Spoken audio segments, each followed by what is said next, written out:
نظر لگ گئی؟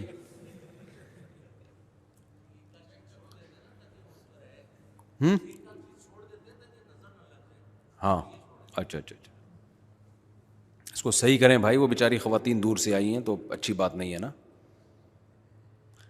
مسجدوں میں اسپیکر کا نظام الحمدللہ سب جگہ ہی خراب ہوتا ہے، یہ کامن مسئلہ ہے.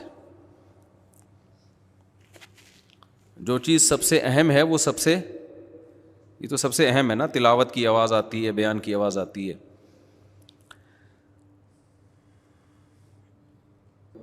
میں یہ عرض کر رہا تھا کہ بڑے بڑے مندر ہیں، بڑے بڑی عبادت گاہیں ہیں، لیکن آپ کو اچھا اس میں بہت بہترین ڈیزائننگ ہے اندر کی، لیکن آپ کو اس میں سکون نہیں ملے گا.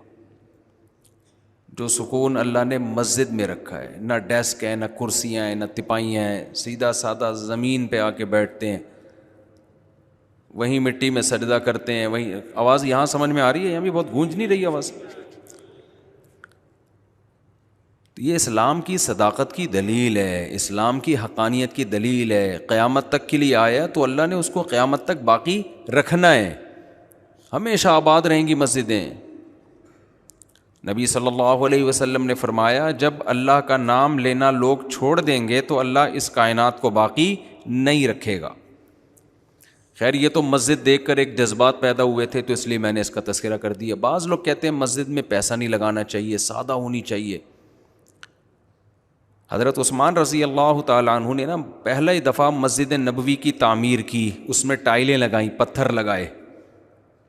اس پہ بہت سے صحابہ نے اشکال کیا کہ نبی صلی اللہ علیہ وسلم کے دور میں تو کھجور کا چھپڑا تھا، نیچے کیچڑ کھڑا ہو جاتا تھا، مٹی تھی، اور کوئی ایسا پتھر وتھر نہیں لگے ہوئے تھے، ٹائلیں نہیں لگی ہوئی تھیں. تو حضرت عثمان نے فرمایا نبی کے دور میں لوگوں کے جیسے گھر ہوتے تھے مسجدیں بھی ویسی تھیں. اب گھروں میں تو تم نے پتھر لگا دیے ہیں، ڈیکوریٹ کر دیا ہے، مسجد تم چاہتے ہو وہی چھپڑے کی رہے، ایسا نہیں ہوگا. تو اب گھر میں تو لوگ ایسی خوبصورت ٹائلیں لگا رہے ہیں، اتنی پیاری پیاری کمرے بنا رہے ہیں. واش روم ایسا کہ غریب آدمی واش روم چلا جائے نا کسی مالدار کے تو واش روم سے باہر نہیں نکلتا، وہ کہتا ہے یار ایسا تو ہمارا بیڈ روم نہیں ہے جیسا ان کا واش روم ہے. ریسٹ روم ہے، ریسٹ روم کہنے لگے آج کل واش روم کو. تو جیسا علاقہ ہونا چاہیے مسجد کم از کم اس معیار کی ہونی چاہیے. تو یہ نیا نازم آباد ماشاءاللہ اتنا خوبصورت بنایا، جنہوں نے بھی بنایا، تو مسجد بھی اسی حساب سے ہونی چاہیے، اور امام کی تنخواہ بھی اسی حساب سے ہونی چاہیے. سمجھ رہے ہو نا؟ ٹھیک. خیر میرا یہ ٹاپک نہیں ہے تو کچھ باتیں میں نے مسجد دیکھ کے کہہ دی. جو میں اصل آج بات کرنے چاہ رہا ہوں وہ بات یہ ہے، دیکھو ہم لوگ اللہ پر، اس کے رسولوں پر، اس کی کتابوں پر ایمان رکھتے ہیں. ہم نہ ملحد ہیں، نہ ایتھیسٹ ہیں، نہ ہم اس بات کے قائل ہیں کہ یہ کائنات خود بخود بنی ہے. بھائی کسی نے بنایا ہے اس کو. خلق کل دابۃ من ماء، پانی سے اللہ کہتے ہیں ہر طرح کے جاندار پیدا کر دیے میں نے. اتنی قسمیں پیدا کی ہیں، یہ خود بخود نہیں ہو سکتی. میں ایک مثال دیتا ہوں. ہم اگر ایسے جانوروں کو دیکھتے نا، جو میری خود آواز میرے کانوں میں اتنی آ رہی ہے کہ مجھے خود سمجھ میں نہیں آ رہا میں کیا کہہ رہا ہوں، تو تھوڑا سا مائک کے سسٹم کو ٹھیک کریں. میری آواز نا گونج کے میرے ہی کانوں میں جا رہی ہے بہت زیادہ. تو مائک تو تھوڑا سا، جہاں مسجد میں اتنا محنت کی ہے تو تھوڑا ساؤنڈ سسٹم کو بھی صحیح کریں. تو اللہ تعالیٰ نے اتنی قسم کے جانور پیدا کیے، اتنی قسم کے جانور، انہیں کو دیکھ لے انسان تو اللہ کی قدرت پہ ایمان لے آتا ہے.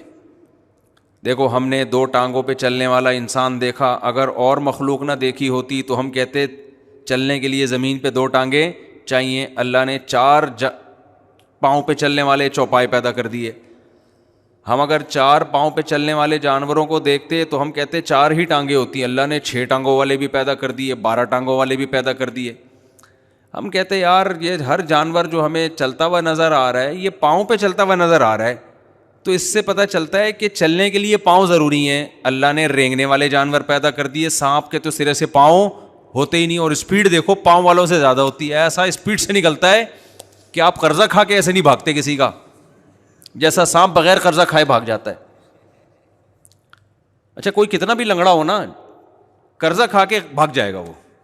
پاکستان میں سسٹم یہ چل رہا ہے کہ اگر لنگڑا قرضہ کھائے گا نا, پھر ایک ٹانگ پہ اتنی اسپیڈ سے بھاگے گا کہ دو ٹانگوں والا اس کو پکڑ نہیں سکے گا. سسٹم ہے پاکستان میں. تو ہم دیکھتے ہیں رینگنے والے جانور. پھر ہم نے دیکھا کہ بھائی زندگی کے لیے آنکھیں ضروری ہیں. ہر جاندار کی آنکھیں ہوتی ہیں جس سے وہ دیکھتا ہے. ایک آدھ انسان بغیر آنکھوں کے ہو, لیکن پوری 9 تو آنکھوں کے بغیر نہیں ہو سکتی نا, وہ تو ختم ہو جائے گی. اللہ نے ایسے جانور پیدا کر دیے جو وداؤٹ آئیز ساری زندگی گزارتے ہیں اور صدیوں سے. چمگادڑ کو دیکھ لو آپ, بغیر آنکھوں کے. اسی طرح یہ جو چھچھوندر ہوتی ہے, میں نے بچپن میں ایک دفعہ دیکھا کہ ایک چوہا آگے آگے اور اس کی دم کو پکڑ کے پوری ٹرین بنی ہوئی ہے. ایک چوہا آگے آگے بڑا اور اس کے پیچھے چھوٹے چھوٹے چوہیاں. میں نے کسی بڑے بھائی تھے, میں نے بھائی یہ کیا ہے, پوری ٹرین جا رہی ہے. انہوں نے کہا بھائی یہ چھچھوندر ہے, یہ چوہا نہیں ہے, اس کی آنکھیں نہیں ہوتی, اس کے بچے دم پکڑ پکڑ کے اماں کے پیچھے پیچھے چلتے ہیں. یار آنکھوں کے بغیر ان کو یہ بھی پتا ہے کہ یہ اماں ہے میری اور یہ اس کی دم ہے, اور دم پہ پکڑ کے رکھنا ہے, کیونکہ اگر دم چھوڑ دی تو ایسے جیسے ٹرین سے ڈبہ چھوٹ گیا, وہ کھانے والے اسٹیشن پہ ہی رک جائے گی, پھر وہ اس سے آگے جا ہی نہیں سکتی. وہ کیسا اس کی قدرت ہے بھائی, اس نے بنایا بغیر آنکھوں والے بھی. چمگادڑ کو دیکھو ایسی ریز نکلتی ہیں, اسی سے ٹکراتی نہیں ہے. آنکھوں والے ٹکرا جاتے ہیں, چمگادڑ کبھی نہیں ٹکراتی. پھر ہم نے دیکھا بھائی اس کائنات میں ایسے جانور بھی ہیں. ہم نے خشکی کے جانوروں کو دیکھا, ہم نے کہا بھائی پانی کے اندر کوئی جانور زندہ نہیں رہ سکتا. اگر ہم صرف خشکی کے جانوروں کو دیکھتے, کیونکہ آکسیجن چاہیے, آپ کے لنگس کے ذریعے آکسیجن, پانی میں جاتے ہیں تو لنگس آکسیجن کہاں سے لیں گے. تو ہم نے, اگر ہم یہ پانی کے جانوروں کو نہ دیکھا ہوتا نا سائنسدانوں نے, تو سائنسدان ایک رپورٹ مرتب کرتے کہ زندہ خشکی پہ رہا جا سکتا ہے, پانی کے اندر زندہ رہنا ممکن نہیں. اللہ نے ایسی مخلوق پیدا کر دی جو پانی کے اندر رہتی ہے. سائنسدانوں نے کہا بھائی ایکچولی ہوتا یہ ہے کہ جب پانی کے اندر جو ہے نا گلپھڑوں کے ذریعے آکسیجن, بھائی اللہ کہہ رہا ہے کہ میں جو چاہے پیدا کر لے, تو بعد میں تم رپورٹیں پیش کرتے رہتے ہو بیٹھ کے. اس کی رپورٹیں تو تم بعد میں پیش کر رہے ہو نا. میں تو یہ بتا رہا ہوں یہ سب کچھ کر کے کہ میں کچھ کرنے میں کسی چیز کا محتاج نہیں ہوں, جو چاہتا ہوں کر گزرتا ہوں. پھر ہم نے جب پانی والے جانور اگر دیکھے ہوتے اور خشکی والے بھی دیکھے ہوتے, تو پانی والے جانوروں پہ ہم رپورٹ پیش کرتے ایکچولی اصل میں ان کے گل پھڑے ہوتے ہیں جس سے یہ پانی کے اندر پانی جذب کرتے ہیں, اس سے آکسیجن جاتی ہے, یہ پانی سے باہر نہیں رہ سکتے. اس ٹائپ کے جو جانور ہوتے ہیں, یہی وجہ ہے مچھلی کو پانی سے باہر نکالو وہ کیا ہوگی, مر جائے گی. اللہ کہتے ہیں بھائی یہ تمہاری رپورٹیں ہیں, میں ایسے جانور پیدا کر سکتا ہوں جو پانی کے باہر بھی رہے اور پانی کے اندر بھی. کیکڑا پانی کے اندر بھی رہتا ہے, پانی کے باہر بھی. مگرمچھ پانی کے اندر بھی رہتا ہے, پانی کے باہر بھی. کچھوا پانی کے اندر بھی رہتا ہے, پانی کے باہر بھی. عجیب چیز ہے بھائی, تو کیا سسٹم تیرے اندر لگا دیا, باہر آتا ہے تو باہر سے سانس لے رہا ہوتا ہے, اندر جاتا ہے تو سانس کا سیٹ اپ ہی چینج ہو جاتا ہے سارا اس کا. ہم نے اگر وہ جانور دیکھے ہوتے جو انڈے نہیں دیتے, بچے دیتے ہیں, ہم کہتے ہیں کہ انڈے بھی تو کوئی دے سکتا ہے. ہم نے دیکھا بھائی مرغی انڈے بھی دیتی ہے. بھائی مرغی جب انڈے دیتی ہے تو بچہ کیسے نکلے گا, اس کو تو ایک ہیٹ چاہیے.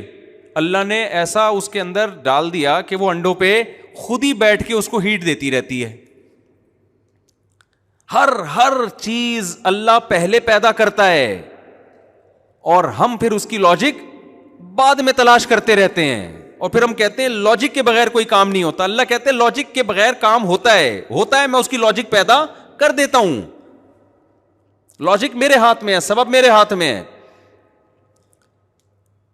پھر ہم اگر زمین پہ چلنے والے اور تیرنے والے جانوروں کو دیکھتے, کبھی ہم نے اڑتے ہوئے پرندے نہ دیکھے ہوتے, تو سائنسدان رپورٹ پیش کرتے کہ ایکچولی ہوتا یہ ہے کہ جب ہم زمین پہ موو کرنے کے لیے یا تو ہم اسکن کو دھکا دیں گے پیچھے جائیں گے, یا پانی ہونا چاہیے جس کو دھکا دے کے آگے چلیں, یا ٹانگیں ہونی چاہیے. اللہ نے پرندے پیدا کر دیے. لے بھیا, تبھی قرآن میں سورہ لقمان میں اللہ نے کیا فرمایا, یخلق ما یشاء. سورہ روم میں جو چاہتا ہے پیدا کر دیتا ہے. اور وبث فیہا من کل دابہ, ہر طرح کی مخلوق سے زمین کو بھر دیا اس نے, ہر طرح کی مخلوق سے. ایسی مخلوق ہے عقل حیران. آپ کو پتا ہے ہم جب سمندر میں ڈبکی لگا کے جاتے ہیں, کتنا فٹ گہرا جا سکتے ہیں بھائی, 2 فٹ 3 فٹ 10 فٹ چلے جائیں گے. اس کے بعد سائنسدان کیا بولتے ہیں بھائی؟ پانی کا ویٹ آپ کے اوپر پڑنا شروع. یہ جو ٹائٹینک کی تلاش میں آپ دوز اندر گئی تھی, یہ واپس کیوں نہیں آئی؟ اس لیے کہ اس کو ڈیزائن کیا گیا تھا بھئی یہ اتنا ویٹ پانی کا برداشت کر سکتی. پانی کا بھی ایک وزن ہوتا ہے, جیسے جیسے آپ نیچے جائیں گے تو آپ وہ وزن آپ کی باڈی برداشت, کیونکہ بہت دباؤ پڑ رہا ہے نا اوپر سے. کیا خیال ہے بھائی؟ پانی کا بھی ایک وزن ہوتا ہے کہ نہیں ہوتا؟ آپ جب پانی کی بوتل, اگر پانی کا وزن نہیں ہوتا تو 10 لیٹر کی بوتل اٹھا لو گے, 20 لیٹر کی اٹھا لو گے, اس سے زیادہ اٹھا سکتے ہو؟ وہ بوتل کا وزن تھوڑی ہوتا ہے بھائی, وہ اس کے اندر پانی کا وزن ہوتا ہے. تو ایک حد تک اٹھاؤ گے. اگر کوئی آپ کے اوپر 100 لیٹر کی بوتل لا کے رکھ دے اور آپ کو کسی اور کے اوپر رکھ دے, پھر وہ تو نہ آپ بچو گے نہ وہ بندہ بچے گا. کیا خیال ہے, ایسا ہی ہے کہ نہیں ہے؟ اتنا ویٹ ہو جائے گا آپ کے اوپر. تو آپ جب سمندر کی تہہ میں جاتے ہو ایک حد تک جا سکتے ہو, اس کے بعد سائنسدان کہتے ہیں آپ کی باڈی پچک جائے گی پانی میں, مر جاؤ گے آپ, اتنا دباؤ ہوگا. تو آپ دوزیں بنائیں تاکہ وہ دباؤ کو کیا کریں, برداشت کریں. وہ آپ دوزیں کروڑوں روپے کی آپ دوز تھی جس میں ٹائٹینک کی تلاش میں یہ لوگ نیچے گئے, لیکن وہ آپ دوز پانی کا بوجھ برداشت نہیں کر سکتے. اتنی بہترین آپ دوز تھی, ان کو تو 100% یقین تھا کہ برداشت کر لے گی. رکشے کے پیچھے لکھا ہوتا ہے تپڑ ہے تو پاس کر ورنہ برداشت کر. اس آپ دوست پہ لکھا ہوا تھا تپڑ ہے تو پاس کر ورنہ برداشت کر, نیچے لکھا ہوا تھا برداشت کر لیں گے ہم. تپڑ ہے, پاس بھی کریں گے اور برداشت بھی کریں گے. لیکن جب وہ آپ دوز ایک حد تک نیچے گئی ہے, پانی کا اتنا ویٹ اس کے اوپر آیا کہ وہ انسانوں کی بنائی ہوئی مشین جو بڑے بڑے سائنسدانوں نے بنائی تھی, کروڑوں اربوں روپے لگا کے اس کو ڈیزائن کیا گیا تھا کہ اتنے دباؤ کو برداشت کر لے, وہ برداشت نہیں کر سکی اور سیکنڈ کے 1000ویں حصے میں وہ پھٹ کے تباہ ہوئی ہے. وہ ایسا نہیں ہوا کہ آہستہ آہستہ اس میں کریک آیا, پہلے ٹائٹینک جیسے تباہ ہوا تھا نا, کریک آیا اور پھر آہستہ آہستہ نا نا نا نا ایک دھماکہ ہوا اور مارکیٹ سے شارٹ, غائب, اتنا دھماکہ. تو ہم یہ کہتے ہیں بھائی اگر ہم نے یہ مخلوق دیکھی ہوتی, آپ دوزیں دیکھی ہوتی, ہم کہتے ہیں بھائی اس سے زیادہ گہرائی میں کسی مخلوق کے لیے زندہ رہنا ممکن نہیں ہے. اللہ نے اس سے بھی نیچے مچھلیاں پیدا کی ہیں جو رہ رہی ہیں. نہیں آ رہی کھوپڑی معذرت کے ساتھ نہیں آ رہی سمجھ میں بات؟ اس سے بھی نیچے مچھلیاں ہیں جو اس سے زیادہ دباؤ برداشت کر رہی ہیں. بھائی کیا سسٹم لگا دیا ان کے اندر, اتنی سی مچھلی ہے, اتنا بوجھ اوپر, کئی کلومیٹر پانی ہی پانی, وہ برداشت کر کے کیسے رہ رہی, اور لائف صرف رہ نہیں رہی ہے, لائف کو انجوائے کر رہی ہے, شادیاں بھی کر رہی ہے, انڈے بھی ہو رہے ہیں, بچے بھی ہو رہے ہیں, ولیمے بھی, بارات بھی, لڑکی والے بھی آ رہے ہیں, لڑکے والے بھی آ رہے ہیں, سارے پروگرام چل رہے ہیں, کوئی پروگرام بڑھ نہیں رہا ان کا. حالانکہ اتنی گہرائی میں وہ جب گیا تھا نا وہ آبدوز, ان کا پروگرام تو بڑھ گیا, ان کا پروگرام بڑھ گیا جو کروڑوں روپے لگا کے گئے تھے, وہ خود بھی بیچارے بڑھ گئے, پروگرام بھی ان کا بڑھ گیا.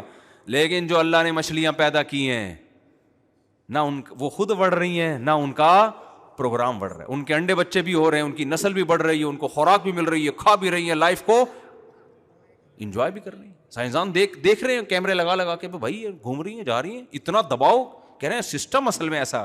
پھر سائنسدان کیا کہتے ہیں, ایکچولی اصل میں جب سائنسدان سے پوچھا جائے نا بھائی تم تو کہتے تھے اتنا دباؤ آپ دوست برداشت نہیں کر سکتی, مچھلی کیسے برداشت کر رہی ہے؟ تو یہ تو اللہ بتا رہا ہے کہ میں سب کچھ کر سکتا ہوں. سائنس کہتے ہیں ایکچولی اصل میں ان کے باڈی کے اندر جو ہے نا ایسے کچھ سسٹم لگا ہوا ہے کہ یہ ان کے ویٹ کو زیرو کر دیتا ہے یا فلاں ڈمکانا کر دیتا ہے.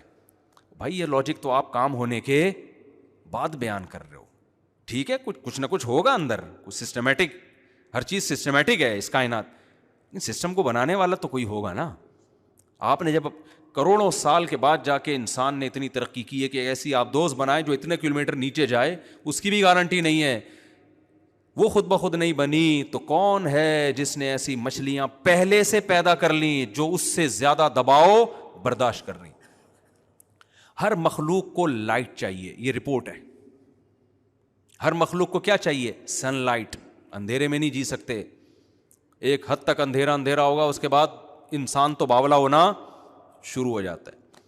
ہمارے یہاں جو باولے ہوتے ہیں نا معذرت کے ساتھ لوگ, وہ لوڈ شیڈنگ کی وجہ سے زیادہ ہوتے ہیں. اللہ کی طرف سے تو سورج ہے اور گوروں میں جو باولے ہوتے ہیں وہ 6 مہینے بعض دفعہ سورج ہی نہیں نکلتا یورپ میں, اس سے کیا ہو جاتے ہیں.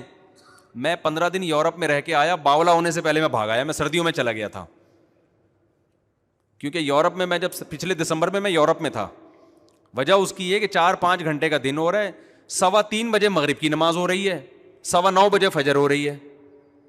اتنی لمبی رات, ابے بھائی دماغ کیا ہونے لگا بند. ناروے جانے کا مجھے بہت شوق تھا, تو میں ناروے پہنچا ہوں, وہی 9 بجے سورج نکل رہا ہے, 3:15-3:30 بجے مغرب ہو رہی ہے. پھر 3:30 بجے سے جو لے کے سورج مارکیٹ سے شارٹ ہوتا ہے, اندھیرا, نہ دوپہر کے کھانے کا پتہ چل رہا ہے, نہ رات کے کھانے کا پتہ چل رہا ہے. میں پوچھ رہا ہوتا تھا ہم ناشتے کی نیت کریں بھائی, ڈنر کی نیت کریں, لنچ کی نیت کریں. ایک دفعہ ہم نے سورج غروب ہونے کے بعد کھانا کھایا, تو میں نے کہا ایسا کرو ناشتے کی نیت کرتے ہیں, چائے پراٹھا لے آؤ. تو آدمی پاگل ہوگا نا تھوڑے دنوں میں, کیا خیال ہے, سورج ہی نہیں ہے. 1 دن 2 دن 4-5 دن گزرے, میں نے کہا بھائی مجھے واپس جانا ہے, میں گرمیوں میں آؤں گا, میں غلط ٹائم پہ آ گیا. تو کتنی بڑی اللہ, جب میں کراچی پہنچا ہوں نا, ارے بھائی سورج تمتما رہا تھا. سردیوں کا سورج تو کراچی کا بڑا ہی مزے کا ہوتا ہے, یہ مزے تو پنجاب میں بھی نہیں ملتے آپ کو.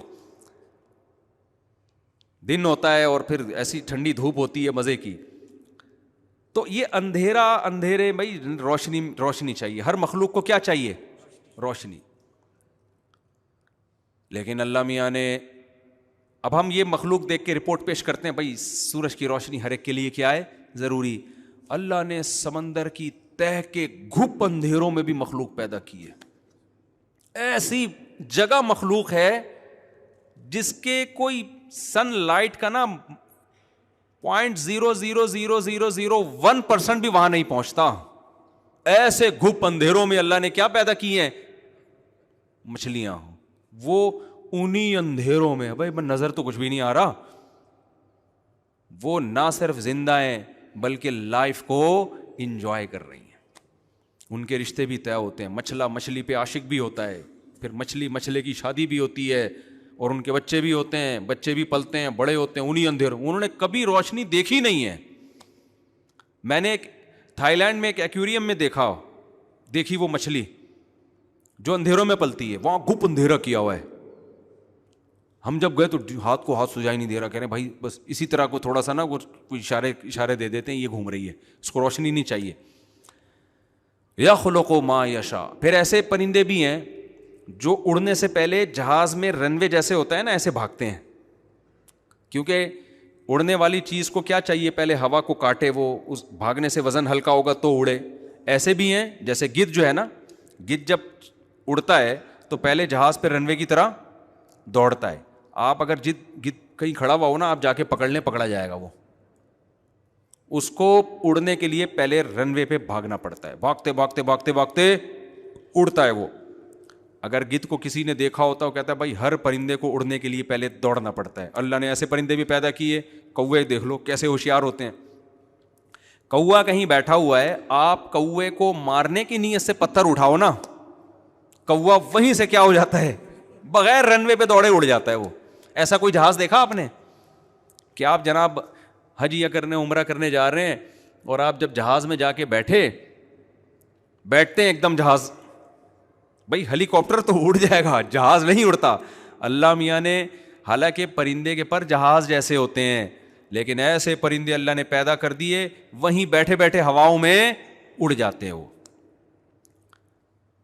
آپ کو معلوم ہے ہیلی کاپٹر میں ریورس گیئر ہوتا ہے, ہوائی جہاز میں ریورس گیئر نہیں ہوتا, لیکن اللہ میاں نے پرندوں کے پر ہوائی جہاز جیسے بنائے. بلکہ حقیقت میں یہ ہے کہ ہوائی جہاز پرندوں کو دیکھ کے بنایا گیا ہے, لیکن ایسے پرندے بھی ہیں جو ہوا میں ریورس بھی ہوتے ہیں. آپ نے مکھیاں دیکھی ہوں گی, مکھیاں اڑ رہی ہوتی ہیں, آگے بھی جا رہی ہیں, پیچھے بھی آ رہی ہیں. حیران ہوتا بھائی تو کس حساب سے آپ اڑ رہی ہو, پہلے آگے جا رہی تھی, اب کون سا گیئر لگایا کہ ایک دم پیچھے ہو جائے, 1 سیکنڈ میں پیچھے آگے اس طرح سے ہو رہی ہوتی ہے. یخلق ما یشاء, قرآن کہتا ہے جو چاہتا ہے پیدا کر کے دکھاتا ہوں. دودھ والے جانور جو بچوں کو دودھ پلاتے ہیں, باجرہ کھلاتے ہیں. میں تو مرغیاں بہت پالتا ہوں نا, صبح شام اللہ کی قدرت کے نمونے مرغیوں میں نظر آتے ہیں ہمیں. کمال ہے, ادھر چوزا پیدا ہوا, مرغی کیا کرتی ہے, جیسے ہی دانہ ڈالو نا, مرغی کھاتی نہیں ہے, فوراً دانہ چبائے گی اور نیچے پھینکنا شروع کر دے گی. یار اس کے دل میں ایسی ممتا, پہلی دفعہ بھی بچہ دے گی نا تو یہی حال ہوگا اس کا. پہلی دفعہ میں کس نے بتایا؟ بھائی انسان تو اپنے بڑوں سے سیکھ لیتا ہے, سوسائٹی سے سیکھ لیتا ہے. آپ مرغی کو سب مرغیوں سے الگ کر کے بند کر دو, وہی پروسیس ہوگا. انڈا دے گی, انڈوں پہ بیٹھے گی, اس کو گھماتی رہے گی 12 گھنٹے سے تاکہ چاروں طرف سے ہیٹ ملے. 21 دن کے بعد چوزے نکلنا شروع ہوں گے تو ایک دم انڈے چھوڑ نہیں دے گی, اس کو پتہ ہے ابھی ایک کی رپورٹ آئی ہے, باقی کی رپورٹیں کیا ہیں, باقی ہیں. سب کو سیکو, سب سے چوزے نکلیں گے. اس کے بعد جب دانہ رکھو گے, کتنے دن سے بھوکی ہے, صحیح طرح پیٹ بھر کے نہیں کھایا, لیکن دانہ توڑ کے فوراً کیا کرے گی, چوزوں کو ڈالنا شروع کر دے گی. کہاں سے سیکھا بھائی؟ سائنسدان اس کی لاجک پیش کرتے ہیں. ایکچولی ہوتا یہ ہے کہ یہ جو ہے نا ان کی جینز میں اور ڈی این اے میں یہ چیزیں شامل ہو جاتی ہیں, اور تمہارے ماموں نے شامل کی ہیں ان کے ڈی این اے میں یہ چیزیں. کسی کی پھپھو آئی تھی جو اس کی ڈی این اے میں یہ چیزیں شامل کر کے گئی ہے. کہتے ہیں ایوالو ہوا ہے, یہ ایوالو اوپر سے چلا آ رہا ہے. بھائی یہ ایوالو کے سافٹ ویئر کس نے ڈال دیے ان کے اندر؟ ایوالو کے اگر ہوا ہے تو کس نے ڈال دیا ان کے اندر یہ سافٹ ویئر؟ خود بخود ہی ہوتا جا رہا ہے. او بھائی خود بخود کچھ نہیں ہو رہا.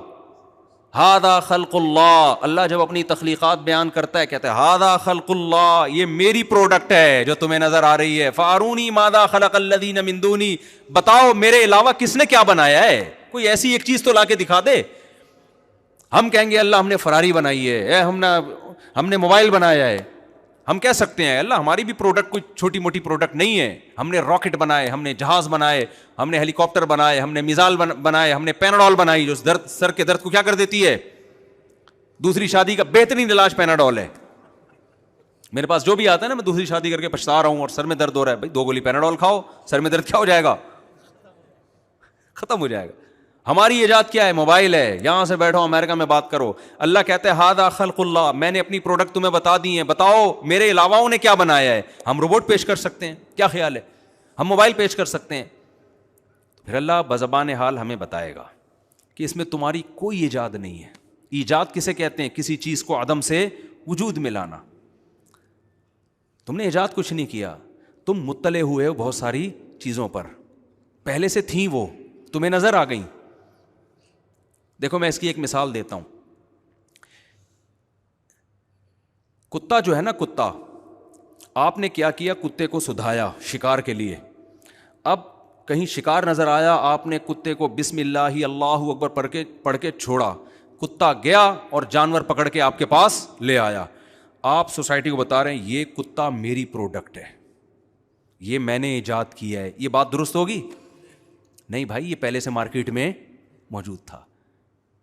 آپ کو پتہ چل گیا کہ اس کو اس طرح سے سدھایا جا سکتا ہے, قابو میں لایا جا سکتا ہے. پہلے یہ بے قابو تھا, اس کو سدھائے. بلی کو نہیں سدھا سکتے آپ, یہ اس میں سدھانے کے سافٹ ویئر پہلے سے قدرت نے انسٹال کیے ہوئے ہیں کہ اس کو ٹریننگ دی جا سکتی ہے. یہ پہلے سے ہے, یہ بنایا نہیں ہے آپ نے, آپ اس کے موجد نہیں ہو.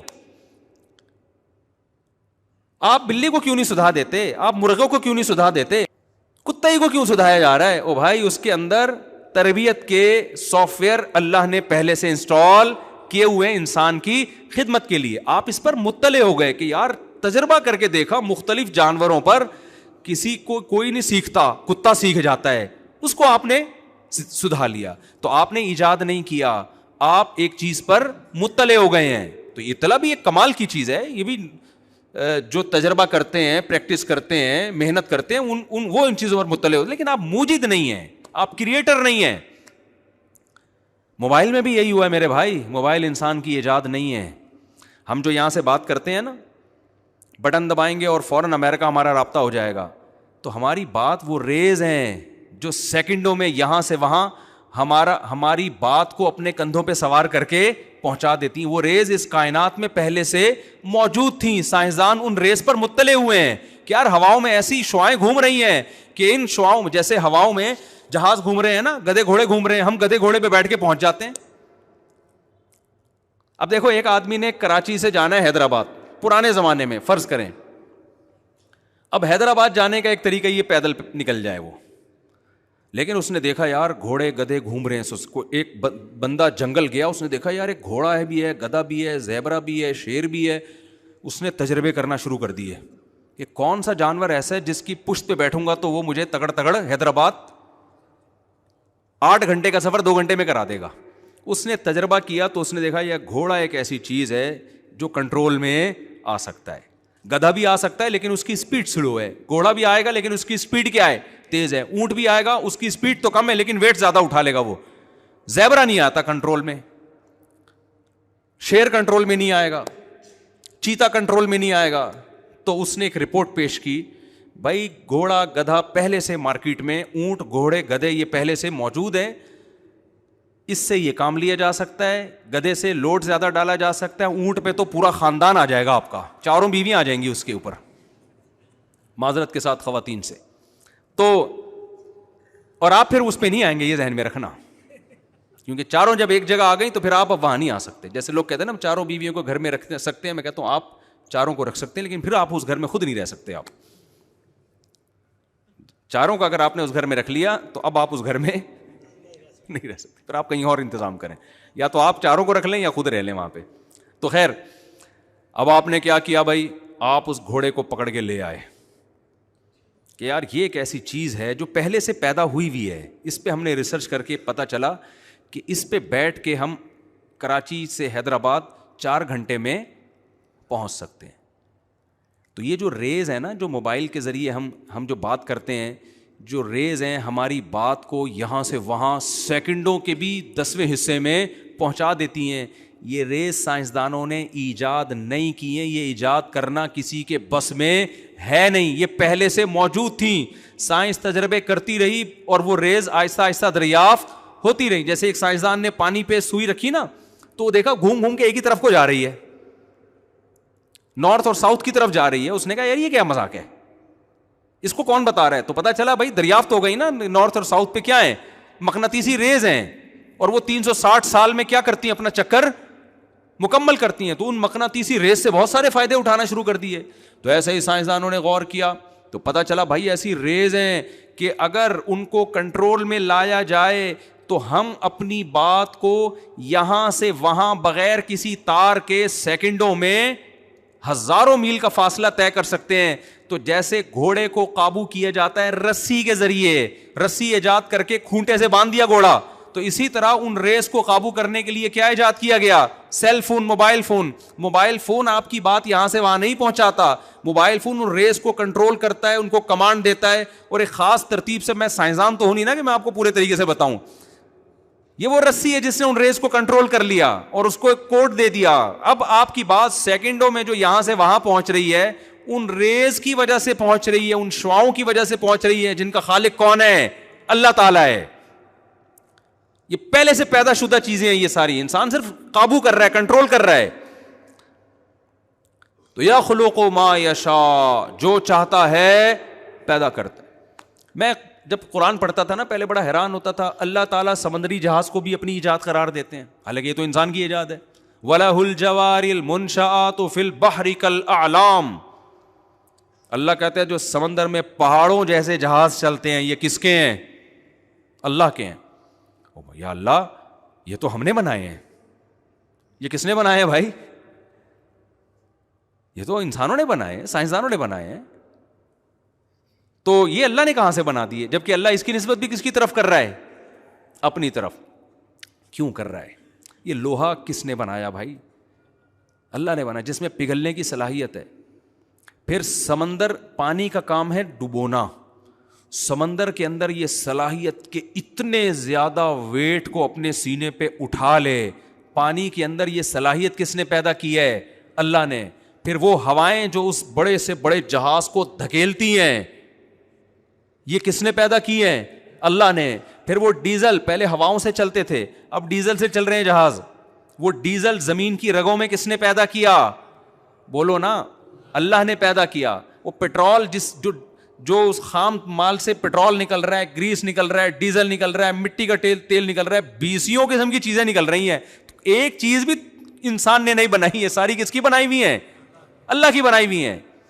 اس لیے اللہ یہ کہنے میں سورہ رحمان میں حق بجانب ہے وَلَهُ الْجَوَارِ الْمُنشَآتُ فِي الْبَحْرِ كَالْأَعْلَامِ، جو پہاڑوں کی طرح جہاز ہے نا جو تمہاری تجارت کا ذریعہ ہے، اگر یہ سمندری جہاز نہ ہوتے اتنی مہنگائی دنیا میں ہوتی، اتنی مہنگائی کہ آپ کی سوچ سے بھی زیادہ، کیونکہ پھر آپ کو گندم کے 1000 کنٹینر منگوانے ہیں، ہوائی جہاز لا سکتا ہے؟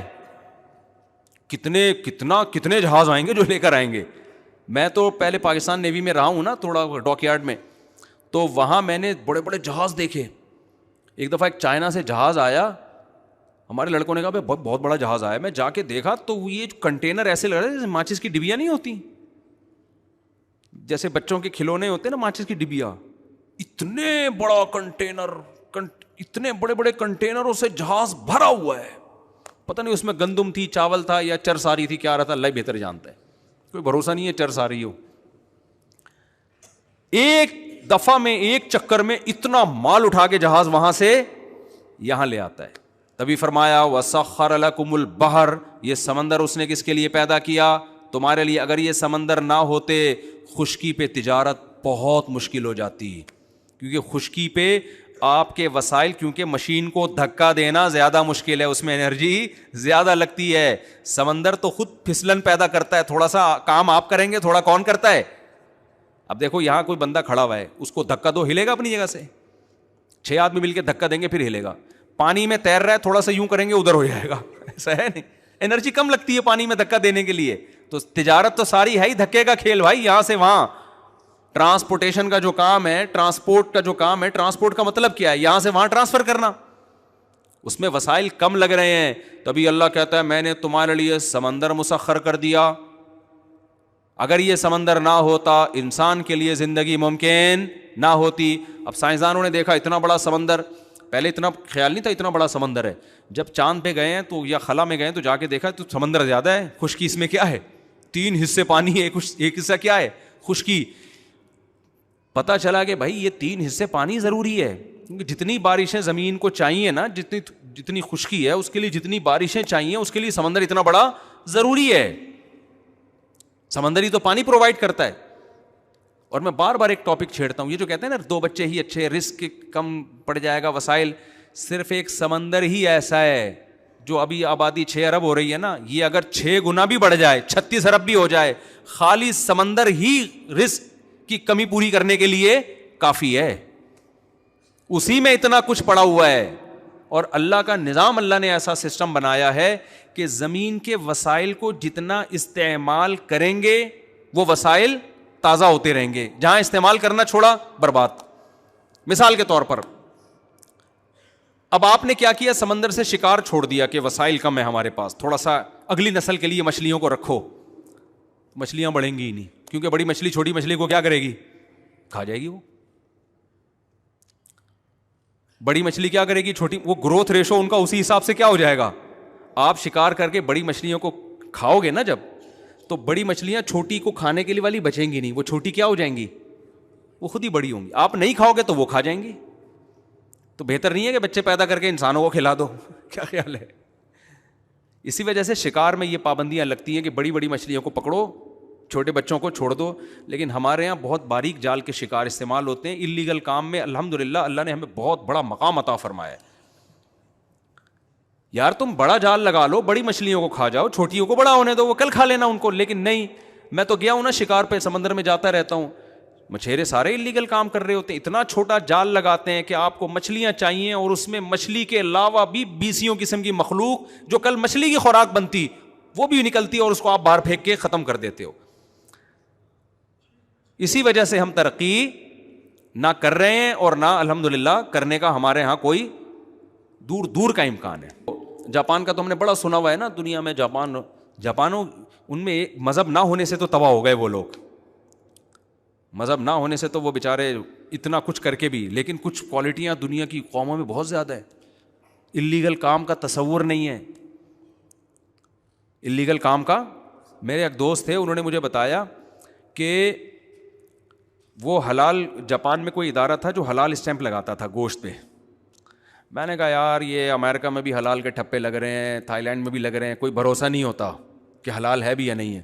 اس نے کہا مفتی صاحب جاپان میں اگر کسی گوشت پہ حلال کا ٹھپا لگ گیا نا, سعودیہ کا ٹھپا مشکوک ہو سکتا ہے, جاپان کا ٹھپا مشکوک نہیں ہو سکتا, کیونکہ اللیگل کام کا وہاں تصور نہیں ہے. وہ یہ کہتے ہیں جیپنیز غیر مسلم ہونے کے باوجود کہ اگر ہم حلال کا ٹھپا لگائیں گے نا تو مسلمان اسکالرز کی نظر میں جو بالاتفاق جو گوشت حلال ہوگا نا اسی کو سرٹیفکیٹ ملے گا. جہاں شک پیدا ہو جائے گا جاپان ٹھپا نہیں لگائے گا, نہ لگانے دے گا. کاش ہم لوگ بھی قانون کے معاملے میں ایسے ہو جائیں. ہمارے ہاں اللیگل, ایک دفعہ میں شکار کے لیے گیا, وہ کیا کر رہے ہیں, بندوق سے گولی مار رہے ہیں یا کرنٹس دے کے نا نہر پہ شکار کر رہے ہیں. مجھے انہوں نے بتایا کہ یہ اللیگل ہے. میں نے کہا اللیگل ہے تو کیوں کر رہے ہو؟ کہہ رہے ہیں یار چھوڑو, لیگل اللیگل سے کیا ہوتا ہے. ہو کیا رہا تھا, جب وہ کرنٹ سے مار رہے ہیں, آپ کو کھانی مچھلی ہے اور ہر مخلوق رہی ہے پانی کی, جو پانی میں زندگی برقرار رکھنے کے لیے ضروری ہے. تو یہ قانون تو بھائی آپ ہی کے فائدے کے لیے ہے نا, کیوں اللیگل کام کر رہے ہو؟ نبی صلی اللہ علیہ وسلم نے فرمایا جس نے بلا وجہ چڑیا کو مارا, کھانے کے لیے نہیں ویسے ہی, اس نے بھی گناہ کیا. تو آپ نے کھانی مچھلی ہے اور ایک مچھلی کے چکر میں آپ سینکڑوں جانوروں کو ہلاک کر رہے ہو, جس سے مچھلیوں کی خوراک ختم ہو رہی ہے. تو یہ نقصان دہ ہے یا نہیں ہے؟ تو یہ اس بات کو ہمیں ایک دوسرے کو تکرار کرنا چاہیے, پھیلانا چاہیے. بھائی جو قانون ہمارے فائدے کے لیے بنا ہے ان قوانین کو ہمیں فالو کرنا چاہیے. یہ صرف حکومت کا حکم نہیں ہے, یہ ہمارے مذہب کا بھی حکم ہے. اللہ میاں نے جب ان مخلوقات کو ہمارے لیے پیدا کیا ہے اور کھانے کے لیے پیدا کیا, تو تمیز سے کھا لو گے تو کھاتے رہو گے, بدتمیزی کے ساتھ کھاؤ گے تو رزق کی کمی ہوگی. پھر الزام کس کو دو گے؟ اللہ کو. وہ اللہ کو الزام نہیں ہے. دیکھو آپ کے گھر میں 6 کوفتے پک رہے ہیں, کھانے آپ نے 2 ہیں, پھر کوفتوں کی کمی ہو جاتی ہے تھوڑے دنوں میں, پکتے ہی نہیں ہے. تو اس کا مطلب کیا اللہ نے کوفتے پیدا کرنے کم کر دیے ہیں؟ بھائی آپ تمیز سے کھا نہیں رہے ہو, آپ ضائع کر رہے ہو اس کو. تو مجھے جب بھوک لگ رہی ہوتی ہے, جو کھانے کا دل کرتا ہے نا, پھر مثالوں میں وہی چیزیں آنا شروع ہو جاتی ہیں. تو میں عرض کر رہا تھا یخلق ما یشاء, اللہ جو چاہتا ہے پیدا کر دیتا ہے, جو چاہتا ہے پیدا کرتا ہے. آج کل میڈیکل سائنس بڑے زوروں پر ہے. میں تو بہت میڈیکل کلپ دیکھتا ہوں, ڈاکٹروں کے رپورٹیں, بڑا اس بارے میں نالج حاصل کی ہوئی ہے. یہ کھانا ضروری ہے, یہ کھانا, وہ ساری رپورٹیں اپنی جگہ صحیح ہیں. وائٹامن سی بہت ضروری ہے جی, وٹامن ڈی بہت ضروری ہے جی, اور آئرن بھی بہت ضروری ہے, اور پوٹاشیم بھی بہت ضروری ہے, اور میگنیشیم بھی بہت ضروری ہے. آپ یوٹیوب پہ سنتے رہو نا, ضروری کے چکر میں آدمی تھوڑے دنوں میں کیا ہو جاتا ہے, پاگل. پھر ڈاکٹر بتاتے ہیں آپ روزانہ لیمن لیں تاکہ وائٹامن سی ملے آپ کو, کینو مالٹے کھایا کریں, امرود کھایا کریں, سب سے زیادہ وٹامن سی امرود میں آپ کے جو ہے نا, ورنہ امیون سسٹم کا بیڑا غرق ہو جائے گا, آپ کا سارے پروگرام بڑھ جائیں گے آپ کے, اگر وٹامن سی نہیں ملا. پھر یہ کھائیں, پھر یہ کھائیں, پھر یہ کھائیں, پھر یہ کھائیں. کھانا ضروری ہے, ڈاکٹروں کی رپورٹ ہے بھائی. جب ہم صحرا میں جاتے ہیں, گاؤں دیہاتوں میں جاتے ہیں, ان کی جی کتنی عمر ہے, 100 سال, تو وٹامن سی تو روزانہ لیتے ہوں گے. کہتے ہیں یہ کیا ہوتا ہے بھائی وٹامن سی؟ بھائی پروٹین والی غذائیں. بھائی کیا ہوتا ہے پروٹین؟ بھائی کھا کیا رہا ہے؟ کہہ رہے ہیں ستو پی رہے ہیں. 80 سال سے ابا کیا کر رہے ہیں؟ ستو پی رہے ہیں. ابے گندم میں تو وٹامن سی نہیں ہوتا یار, جہاں تک مجھے, اس کا وٹامن سی کہاں سے پورا ہو رہا ہے؟ اس کو میگنیشیم پوٹاشیم کہاں سے مل رہا ہے؟ بکری کا دودھ پی رہے ہیں, اس میں اتنا کوئی پروٹین تھوڑی ہوتا ہے, فیٹ ویٹ زیادہ ہوتا ہے. بکری کا دودھ یا کوئی گائے پہ فیٹ سیٹ ہو گیا. تو وہاں اللہ کی قدرت پہ یقین آتا ہے. یخلق ما یشاء. ڈاکٹروں کی رپورٹوں کو میں غلط نہیں قرار دے رہا, اللہ نے پیسے دیے ہیں تو سب کچھ کھایا کرو, لیکن وہاں آ کے انسان کی عقل کیا ہو جاتی ہے, عاجز. یخلق ما یشاء. اللہ کہتے ہیں میں اگر مارنا چاہوں گا تو وٹامن سی کی گولیاں روزانہ پھانکا کرو, زنک بھی لیا کرو, یہ بادام بھی کھاؤ, پستے بھی کھاؤ, اور ایک دن رات کو سو گئے تو صبح پولیس بھی تمہیں نہیں اٹھائے گی. مائیکل جیکسن کے تو سارے وٹامن بالکل کنٹرول میں تھے. مائیکل جیکسن میں وٹامن کی کمی ہو سکتی ہے؟ مجھے ایک بات بتاؤ, بولنا پڑے گا آپ لوگوں کو. مائیکل جیکسن میں کوئی یہ کہہ سکتا ہے وٹامن سی کی کمی تھی؟ بھائی امریکہ میں رہتا ہے وہ ہماری طرح پینڈو نہیں تھا. اس کے پاس ڈاکٹروں کا 24 گھنٹے ایک پینل موجود تھا, روزانہ ہر مہینے اس کے ٹیسٹ ہوتے تھے. آپ کیا سمجھتے ہو اس کا کولیسٹرول لیول بڑھ گیا تھا؟ کیا اس نے سری پائے اور کھجے کے پائے اور پھجے کے پائے اس طرح سے کھائے ہوں گے جیسے ہمارے لاہوری کھاتے ہیں؟ کیا وہ اس طرح سے پراٹھے پھوڑتا ہوگا جیسے میں پھوڑتا ہوں؟ نہ. ان کی ڈائٹ پلان ڈاکٹروں نے اس کو بتایا ہوا تھا, سر آپ نے یہ کھانا ہے, اتنی کیلوریز لیں. ایک صاحب نے مجھے کہا کہ میں امریکہ میں تھا تو ڈاکٹر نے مجھے کہا کہ میرا چیک اپ کیا, اس کے بعد کہ آپ اتنی کیلوریز ڈیلی لیں, اتنی کیلوریز 1100 پتہ نہیں 11,000 کتنی. کہتے ہیں پھر میں ہر چیز سے ڈبے پہ دیکھتا تھا اس میں کتنی کیلوریز ہیں, تو وہ 1100 یا 11,000 مجھے, میں ڈاکٹر تو ہوں نہیں, تو کہتے ہیں میں اسی میں پاگل ہونا شروع ہو گیا بھائی یہ کیا. پھر انہوں نے کہا وہاں ڈاکٹر جو ہوتے ہیں نا وہ کہتے ہیں بھائی اتنی کیلوریز, اب اتنی برن, وہ واچ سے چیک کرتے رہتے ہیں, اتنی کیلوریز برن ہو گئی ہیں, اتنی ہم نے انٹیک کی ہیں, اتنی ہم نے استعمال کی ہیں. ہماری طرح پنڈوں والا حساب نہیں ہے, ہم لوگ کیلوریز چیک کر رہے ہوتے ہیں. میرے نانا شوگر کے پیشنٹ تھے, جب رسگلے کا ڈبہ آتا تو کیلوریز گئیں تیل لینے, گلے تو انہوں نے پھوڑنے ہی تھے. 99 سال کے بعد انتقال ہوا ہے. میں نہیں کہہ رہا یہ کام اچھا ہے آپ کیا کریں, لیکن میں بتا رہا ہوں کہ بھائی اللہ کے ہاں جو اصول ہے نا وہ سارے کیا ہو جاتے ہیں اللہ کے ارادوں کے آگے, ہمارے سارے اصول اللہ کے ارادوں کے آگے فیل ہو جاتے ہیں. تو مائیکل جیکسن کا وائٹامن کی بھی کوئی کمی نہیں, سربیکزی بھی ہو سکتا ہے لیتا ہو, اور ان لوگ کا سربیکزی ہم لوگ کا والا نہیں ہے, ان کے واقعی اس میں زنک ہوتا بھی ہے, ہمارے یہاں پتہ نہیں ہوتا ہے کہ نہیں ہوتا, یہ اللہ ہی بہتر جانے. ہمارے یہاں تو وہ کسی نے کہا نا کہ انڈیا نے جب دھمکی دی تھی تمہارے ٹماٹر بند کر دیں گے, تو کسی نے کہا کہ ہمارے یہاں ٹومیٹو کیچپ میں ٹماٹر نہیں ڈلتا, تو ہمارے ٹماٹر بند کرنے سے کیا فائدہ ہوگا. ہم تو ہر چیز لکھا ہوا ہوتا ہے اندر, کوئی گارنٹی نہیں ہے. تو مائیکل جیکسن کی رپورٹیں ساری کلیئر تھیں, کوئی ہارٹ کا مسئلہ نہیں تھا, چاروں جو اس کی وریدیں ہیں شریانے ہیں بڑے, اتنا جو پھدک رہا ہے تو اس کا دل صحیح کام کر رہا ہوگا نا. آپ خود بتاؤ, ہارٹ کے پیشنٹ کو تو ڈاکٹر زیادہ ہلنے جلنے سے منع کرتے ہیں, بھائی تھوڑا سا ہلا تو بلڈ کا سرکولیشن بڑا, بلاکیج ہوگی مر جائے گا. مائیکل جیکسن تو جب پھدکتا تھا اس کو پولیس آتی تھی, بھائی تھوڑی دیر آرام بھی کر لے تو, اتنا ہلتا جلتا تھا وہ. اس کے ہارٹ کا کوئی مسئلہ ہو سکتا ہے؟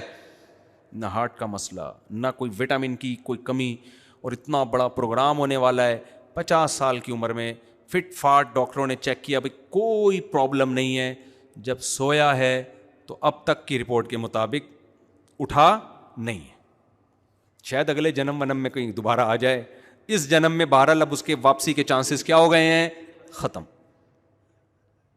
اب میں تھر میں مل کے آیا, کہیں تھر میں نہیں, بلوچستان کے کسی پسماندہ علاقے میں, ان کے پاس صرف روٹی اور بکری کا دودھ ہے. وہاں مجھے بوڑھے بوڑھے بزرگ ملے, ایک صاحب نے بتایا بھی 99 سال میرے ابا کا انتقال ہوا, کہہ رہے روٹی اور بکری کا دودھ, اس کے علاوہ کوئی تیسری چیز. وہ بھائی وٹامن سی کدھر گیا, بکری میں تو دودھ میں تو میں نے نہیں سنا کوئی وٹامن سی بھی ہوتا ہے, یہ تو بہت ہی ضروری ہے. تو اللہ میاں بتاتے ہیں یخلق ما یشاء, جو چاہتا ہوں بولو کر گزرتا, جو چاہتا ہوں کر گزرتا ہوں. تو اور بھی مثالیں آ رہی ہیں لیکن بات لمبی ہو جائے گی, میں اس کو سمیٹتا ہوں. تو بھائی ہم جو ہے نا ایتھیس نہیں ہیں, ملحد نہیں ہیں کہ خدا کا انکار کر دیں. حضرت علی سے کسی نے پوچھا آپ نے خدا کو کیسے پہچانا, فرمایا میں اپنے ارادے ٹوٹتا ہوا جب دیکھتا ہوں تو مجھے یقین ہوتا ہے کہ کوئی ہے جو میرے ارادوں کو پورا کرنے میں رکاوٹ بن رہا ہے. ساری ام للانسان ما تمنا, قرآن کہتے ہیں انسان کو کیا وہ مل جاتا ہے جو اس کی وہ تمنا. آج کل ایسے یوٹیوبرز آ رہے ہیں, موٹیویشنل اسپیکر آ رہے ہیں جو آپ کو غربت کے تانے دے رہے ہیں اور آپ کو آر دلا رہے ہیں کہ آپ کے پاس پیسہ نہیں ہے, اسٹرگل کرو, محنت کرو. بھائی جان محنت کرنے سے سب کو نہیں ملتا, آپ کو وہ نظر آ رہے ہیں جن کو مل گیا, وہ نظر نہیں آ رہے جنہوں نے ان سے ڈبل محنت کی اور کخ بھی ہاتھ میں نہیں آیا ان کے. میں یہ نہیں کہہ رہا کہ محنت چھوڑ دیں, آپ محنت تو کریں, نتیجہ کس کے ہاتھ میں ہے, اللہ کے ہاتھ میں ہے. جو آپ کو کامیابی کی باتیں کر رہے ہوتے ہیں نا, 7 کامیاب, وہ 7 کامیاب لوگوں کی 7 علامتیں, جتنے بڑے بڑے کامیاب لوگ ہوتے ہیں نا ان میں رپورٹ کے مطابق کتنی علامتیں پائی جاتی ہیں, 7 علامتیں پائی جاتی ہیں. تو آپ بھی وہ علامتیں پیدا کرنے کی کوشش کرتے ہو, آپ کا رشتہ ہی نہیں ہوتا جہاں آپ چاہ رہے ہوتے ہو. آپ کہتے ہیں اب کامیابی تو بڑھ گئی یہیں سے میری ناکامی کیا ہو رہی ہے, شروع ہو رہی. بھائی یہ وہ لوگ ہیں جو کامیاب ہو گئے. بہت سے ایسے جن میں 7 کے بجائے 14 علامتیں تھیں, پھر بھی وہ کامیاب نہیں ہو سکے. علامتیں ہم نے پیدا کرنی ہے, اسٹرگل کرنی ہے, کوشش کرنی ہے. نتائج کس کے ہاتھ میں ہیں, اللہ کے. اسی بات کو اللہ بار بار قرآن میں سمجھا رہا ہے کہ دنیا میں چلتی میری ہے, تمہاری نہیں چلے گی. جو میں چاہوں گا ہوگا, جو تم چاہو گے جب ہوگا جب میں بھی چاہوں گا, نہیں چاہوں گا تو کچھ بھی نہیں ہوگا. تو ایسا کرو, سرنڈر کر دو, اپنے آپ کو میرے حوالے کر دو. ہم اس کے لیے تیار نہیں ہوتے. یعقوب علیہ الصلوۃ والسلام اللہ کے برگزیدہ پیغمبر, بچپن میں اللہ نے بیٹا چھین لیا.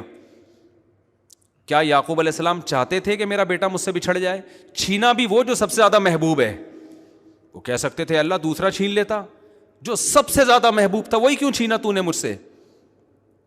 پھر وہ بیٹا جس کو خواب آیا تھا بڑا زبردست, یعقوب علیہ السلام کہہ سکتے تھے اللہ اس کو چھیننا تھا تو اتنے اچھے اچھے خواب کیوں دکھا کے مجھے امیدیں کیوں دلا رہا تھا؟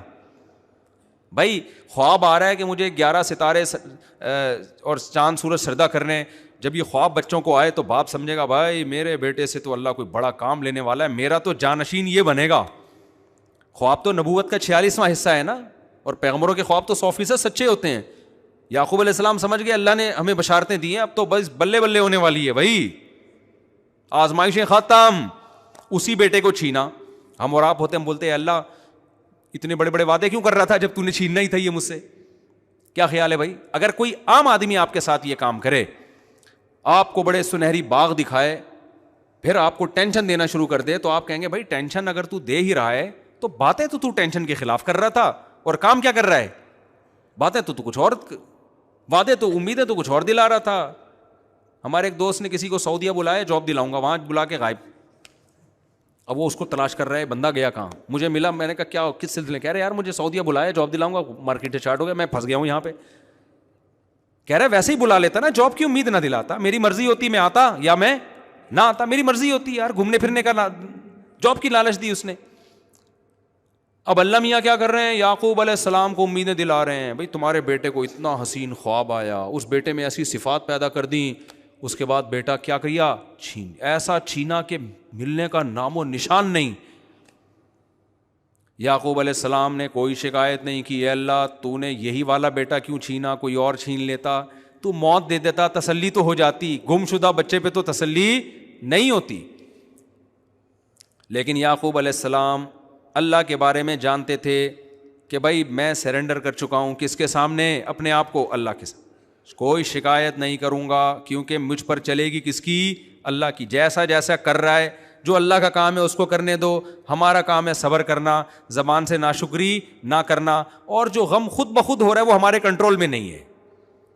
بھائی جو چیز آپ کے کنٹرول میں نہیں ہے اس میں اللہ آپ سے سوال بھی نہیں کرے گا. روزے میں آپ کو بھوک لگ رہی ہوتی ہے, کنٹرول میں ہے؟ ابے بھائی شدید گرمیوں کا بڑا لمبا روزہ ہو, بھوک بھی لگ رہی ہے, پیاس بھی لگ رہی ہے, کھانا کھانے کا دل بھی چاہ رہا ہے, پانی پینے کا دل بھی چاہ رہا ہے, افطاری میں بیٹھے ہوتے ہیں نا یوں یوں یوں کر رہے ہوتے ہیں یار جلدی سے. یہ دل چاہنا ہمارے کنٹرول میں نہیں ہے. لیکن اگر واویلا میں چاہنا شروع کر دیں دوپہر 12 بجے سے, کیا مسئلہ ہے یار, یہ کیا ہے, یہ اسلام نے کیا کیا ہے یار میرے ساتھ, مجھے روزوں کا حکم دے دیا, پیاس لگ رہی ہے, برداشت نہیں ہو رہی یار, یار یہ کیا مسئلہ ہے, اتنا لمبا دن ہو گیا یار, ویسے تو 10 گھنٹے کا 11 گھنٹے کا, تو آج دفعہ 13 گھنٹے کا کیوں ہو گیا دن. یہ باتیں کرنا شروع کر دے تو اس کا مطلب اس نے سرنڈر نہیں کیا. بھائی آپ تڑپیں, آپ کلابازیاں کھائیں روزے میں, اس پہ اللہ کو غصہ نہیں آئے گا. غصہ جب آئے گا جب زبان سے آپ الٹی باتیں شروع کر دیں گے. ایک آدمی حج کرنے کے لیے گیا, جیب کٹ گئی وہاں پہ اس کی, پیسے اچھے خاصے تھے بیچارے کے, چلے گئے, سرنڈر نہیں کیا ہوا تھا اس نے اپنے آپ کو اللہ کے حوالے نہیں کیا ہوا تھا. کہتے ہیں اللہ ہمارے یہاں کوئی مہمان بن کے آتا ہے ہم اس کی عزت کرتے ہیں, کھلاتے ہیں پلاتے ہیں, اس کے مال کی حفاظت کرتے ہیں. ہم نے علماء سے سنا تھا کہ جو حاجی ہوتے ہیں وہ اللہ کے مہمان ہوتے ہیں. سلوک کیا ہو رہا ہے میرے ساتھ یہاں, یہ مہمانوں کے ساتھ کیا ہو رہا ہے؟ مجھے جب یہ واقعہ میں نے سنا نا تو میں نے کہا بھائی اس سے زیادہ اشکال تو اس پر ہونا چاہیے کہ جب ہم حج سے فارغ ہوتے ہیں, اتنی ہم نے عبادت کی ہوتی ہے, کنکریاں, کتنا مشکل کام ہے کنکریاں مارنا. جنہوں نے حج کیا ان کو پتہ ہے حج سب سے مشکل عبادت ہے اسلام میں, سب سے. مجھے حاجی جاتا بڑے شوق سے ہے, اس کے بعد جب وہ پیدل چلتا ہے اور عرفات کا وقوف ہے اور مزدلفہ کا وقوف ہے, وہاں کیسے روڈوں پہ پڑے ہوئے ہوتے ہیں, پھر کنکریاں مارنے میں جو رش ہے, اتنی تھکاوٹ. جب آپ اس سے فارغ ہوتے ہیں کنکریوں سے تو اللہ کی طرف سے آپ کو تحفہ کیا ملتا ہے؟ بھائی سر منڈا لو آپ,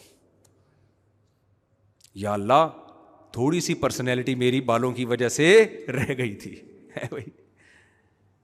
اتنے دن سے میں چادروں میں گھوم رہا ہوں, 3 پیس سوٹ اور ٹائی میں گھومنے والا اور ہر وقت جناب پھوں پھاں میں گھومنے والا, ایک چادر میں ایک نیچے باندھی ہوئی اور ایک اوپر, یہ کم میری پرسنالٹی کے لیے ایک چیلنج تھا کیا؟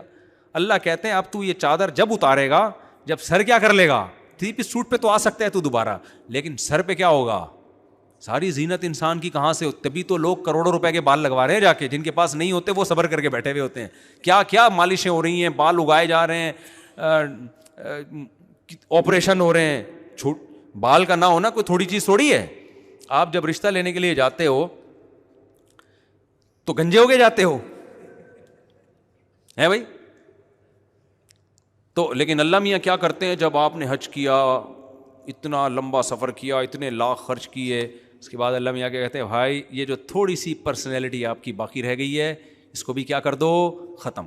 اب انسان اگر ہمارے ساتھ یہ سلوک کرے نا, ہمیں شکایت کا حق بنتا ہے. ہم کسی کے گھر مہمان بن کے گئے, اس کی دعوت پہ اپنا خرچہ کیا, اتنا پیسہ دبا کے ہم نے خرچ کیا, مہمان کے اتنی ٹینشن کے بعد اس کے گھر میں پہنچے, وہ ہمیں ٹینٹ کروا کے باہر بھیج دے, ہم بولے گا یار ایسی بے عزتی خدا کی قسم آج سے پہلے میری کبھی بھی نہیں ہوئی.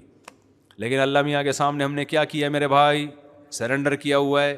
ہم جاتے ہیں, اللہ میاں سر مڑا کے واپس بھیجتے ہیں, خوشی خوشی آ کے دکھا رہتے ہیں, بھائی دیکھو حج کر کے آیا ہوں. دیکھو میں تو اب پہلے میں نے قصر 2-3 دفعہ میں 3-4 دفعہ حلق کروا چکا ہوں, اب میں کیا کرتا ہوں, قصر کروا لیتا ہوں. تو میں نے اتنے بڑے بال رکھے ہوئے, میں نے بھی قصر کروایا. ایک آدمی نے کہا 4 عمریں اور ہو سکتے ہیں میرے بھائی.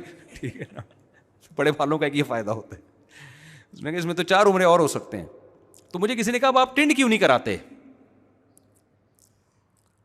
بھائی پہلی دفعہ میں حج پہ گیا, ٹینڈ کروایا, عمرہ کیا, ٹینڈ کروائی, میں 2-3 دفعہ کروا چکا ہوں. اب میں کیا کرتا ہوں, قصر. حالانکہ قصر میں کم ثواب ہے, ٹینڈ میں زیادہ ثواب ہے. تو مجھے کہتے ہیں لوگ اب آپ ٹینڈ کیوں نہیں کرواتے؟ میں کہتا ہوں اب میری 4 بیگمات ہیں, میں دہشت گردی کا جڑ سے خاتمہ نہیں کر سکتا.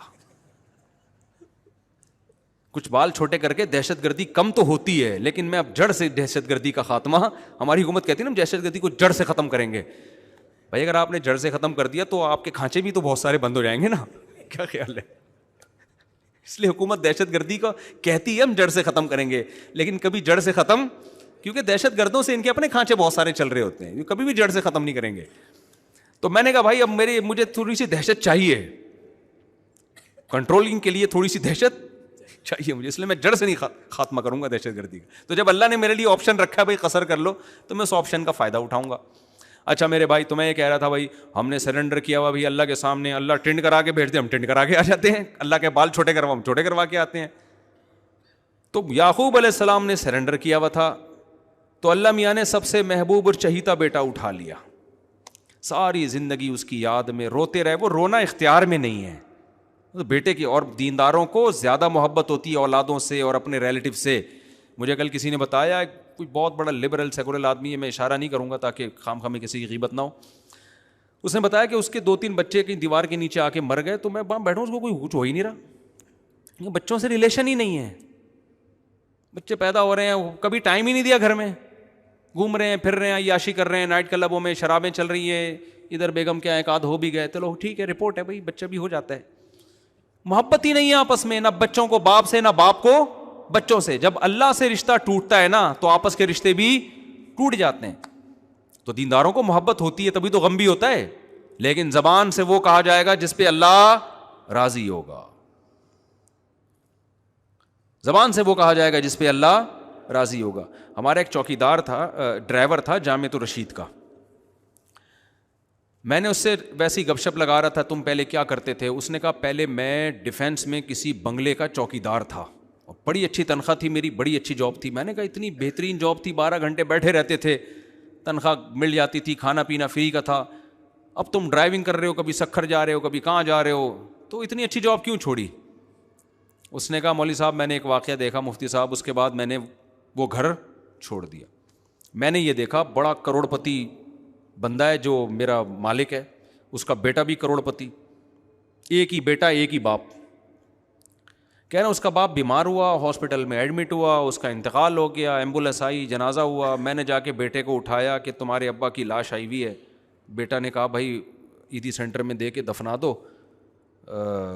یہ پیسے ہیں, یہ سارا کام کر لو. سو گیا. یہ واقعہ بھی 20-25 سال پرانا کوئی بیان کر رہا تھا وہ، اب تو اور زیادہ ماڈرن اور ٹیکنالوجی اور جو ہے نا نالج ایجوکیشن میں اب الحمدللہ اور زیادہ، اب تو لوگ پہلے سے زیادہ پڑھے لکھے لوگ ہیں. تو اس وجہ جہالت تھی بہت زیادہ کیا تھی ڈیفینس میں؟ جہالت تھی. پرانا دقیانوسی دور کی بات کر رہا ہوں میں.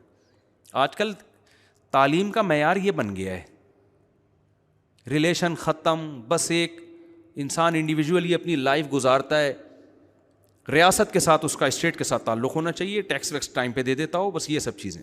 انسانیت کیا ہوتی جا رہی ہے؟ ختم. میں نے بھی کچھ دن پہلے بھی بیان میں واقعہ سنایا. ہمارے ایک دوست ہیں، دوست کیا استغفر اللہ، میرے سگے ماموں ہیں، وہ غصے ہوں گے پر میں تو وہ دوست بول رہا ہے، وہ منہ سے نکل گیا میرے. تو وہ چند دن پہلے امریکہ سے ان کا فون آیا نا، تو میں نے کہا خیریت سے ہیں؟ اب ہمارا تو ریلیشن ہے بھائی، ہم تو مسلمان ہیں یار. تو میں تھوڑے دن بعد ان کو کال اس لیے کرتا ہوں کہ بھائی ماموں ہیں بھائی، ٹھیک ہے نا، تعلق تھوڑی توڑ سکتے ہیں. تو بڑی گپ شپ ہو رہی تھی. میں نے کہا آپ امریکہ میں کہاں رہتے ہیں؟ انہوں نے کہا فلاں جگہ رہتا ہوں. میں نے کہا آپ کے اڑوس پڑوس میں گورے رہتے ہیں؟ مجھے ہر قوم کے کلچر کو جاننے کا بڑا شوق ہے. تو انہوں نے کہا کہ میرے پڑوس میں بھی ایک فیملی ہے، یہ ریزیڈینشل ایریا ہے، یہاں فیملی والے لوگ رہتے ہیں. میں نے کہا گوروں کی فیملیاں ماشاءاللہ.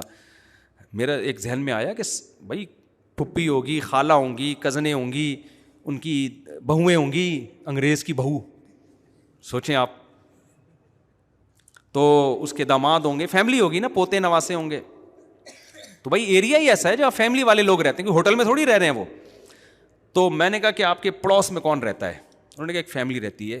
میں نے کہا فیملی کے بارے میں ذرا رپورٹ پیش کریں گے؟ انہوں نے کہا کہ وہ ایک خاتون ہے، ایک کتا ہے، بہت بڑی فیملی. یعنی یہ میں اپنے الفاظ میں اب یہ کہہ رہا ہوں، مجھے دل میں نے زبان سے کہا نہیں، لیکن وہ دل میں خیال آیا کچھ زیادہ بڑی فیملی نہیں ہو گئی؟ FRC میں پتہ نہیں فیملی ریلیشن سرٹیفکیٹ ملتا ہے نا نادرا کی طرف سے، مجھے جو سرٹیفکیٹ ملا ہے 2-3 پیج ہیں اس میں، 2-3 پیج ہیں اس میں، یہ ختم الحمدللہ اللہ کے فضل سے. تو میں نے کہا فیملی نہیں ہے تو ریلیشن کہاں سے ہو گیا؟ تو انہوں نے بتایا کہ ایک خاتون ہے اور ایک کتا نظر آیا، باقی کی رپورٹ ہمیں معلوم، کہ گھر میں گھس کے تو نہیں دیکھیں گے ہم.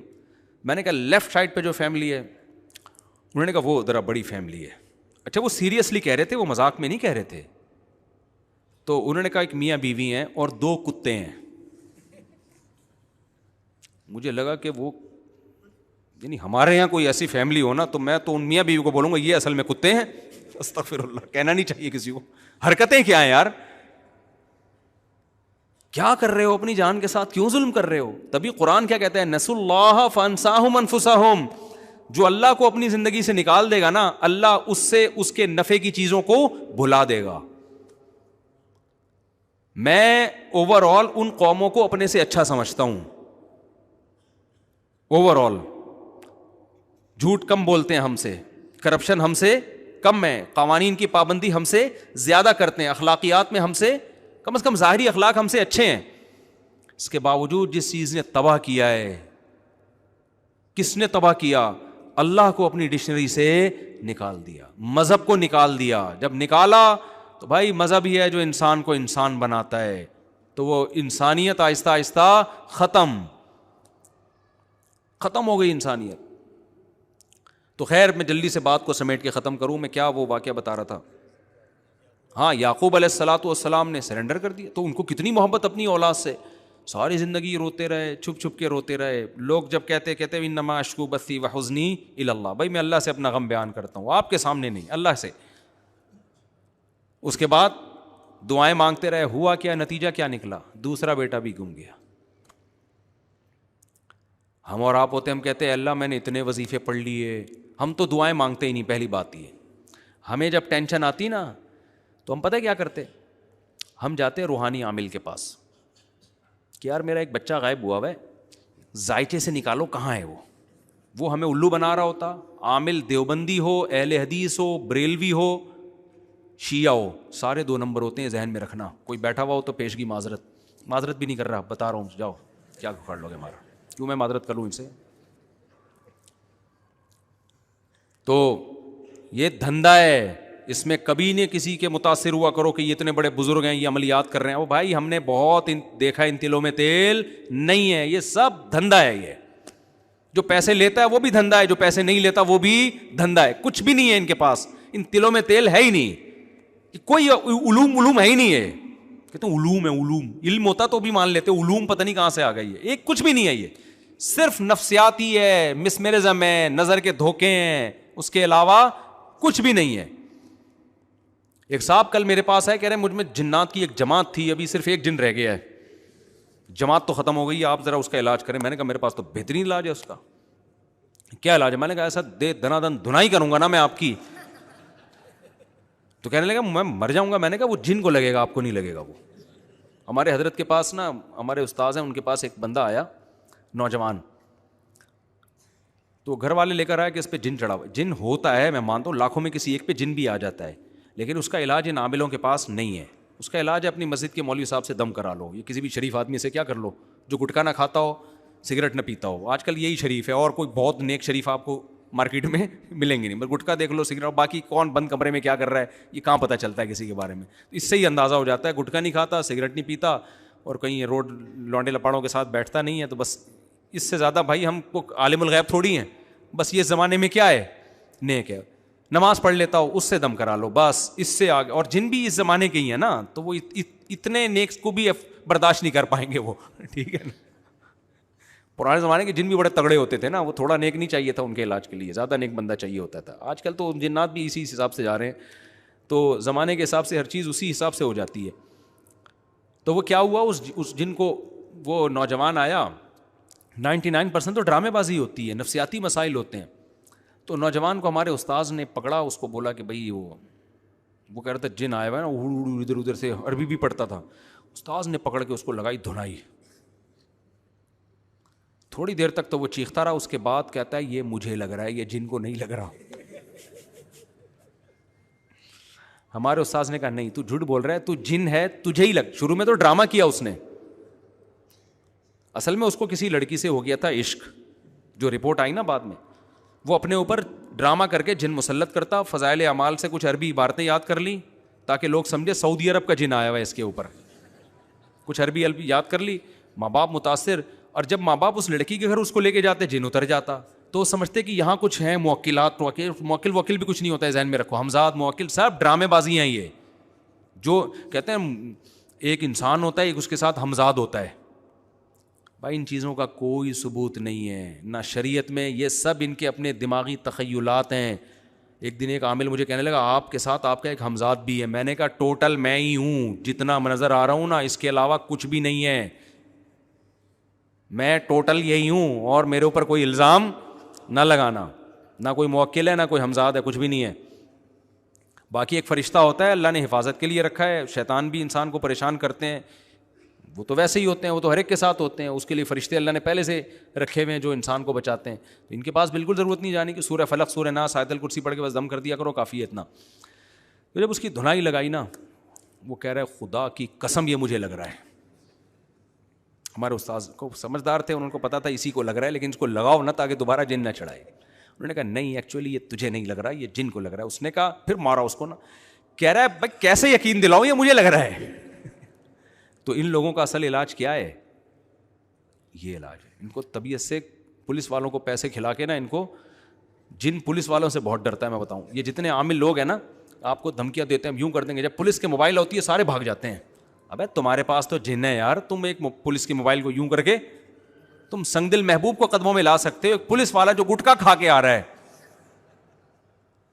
ہے بھائی, اس کو تم کنٹرول نہیں کر سکتے, اور وہ گٹکا بھی اپنے پیسوں سے نہیں کھایا اس نے, تو اس کو تم کنٹرول نہیں کر پا رہے یار.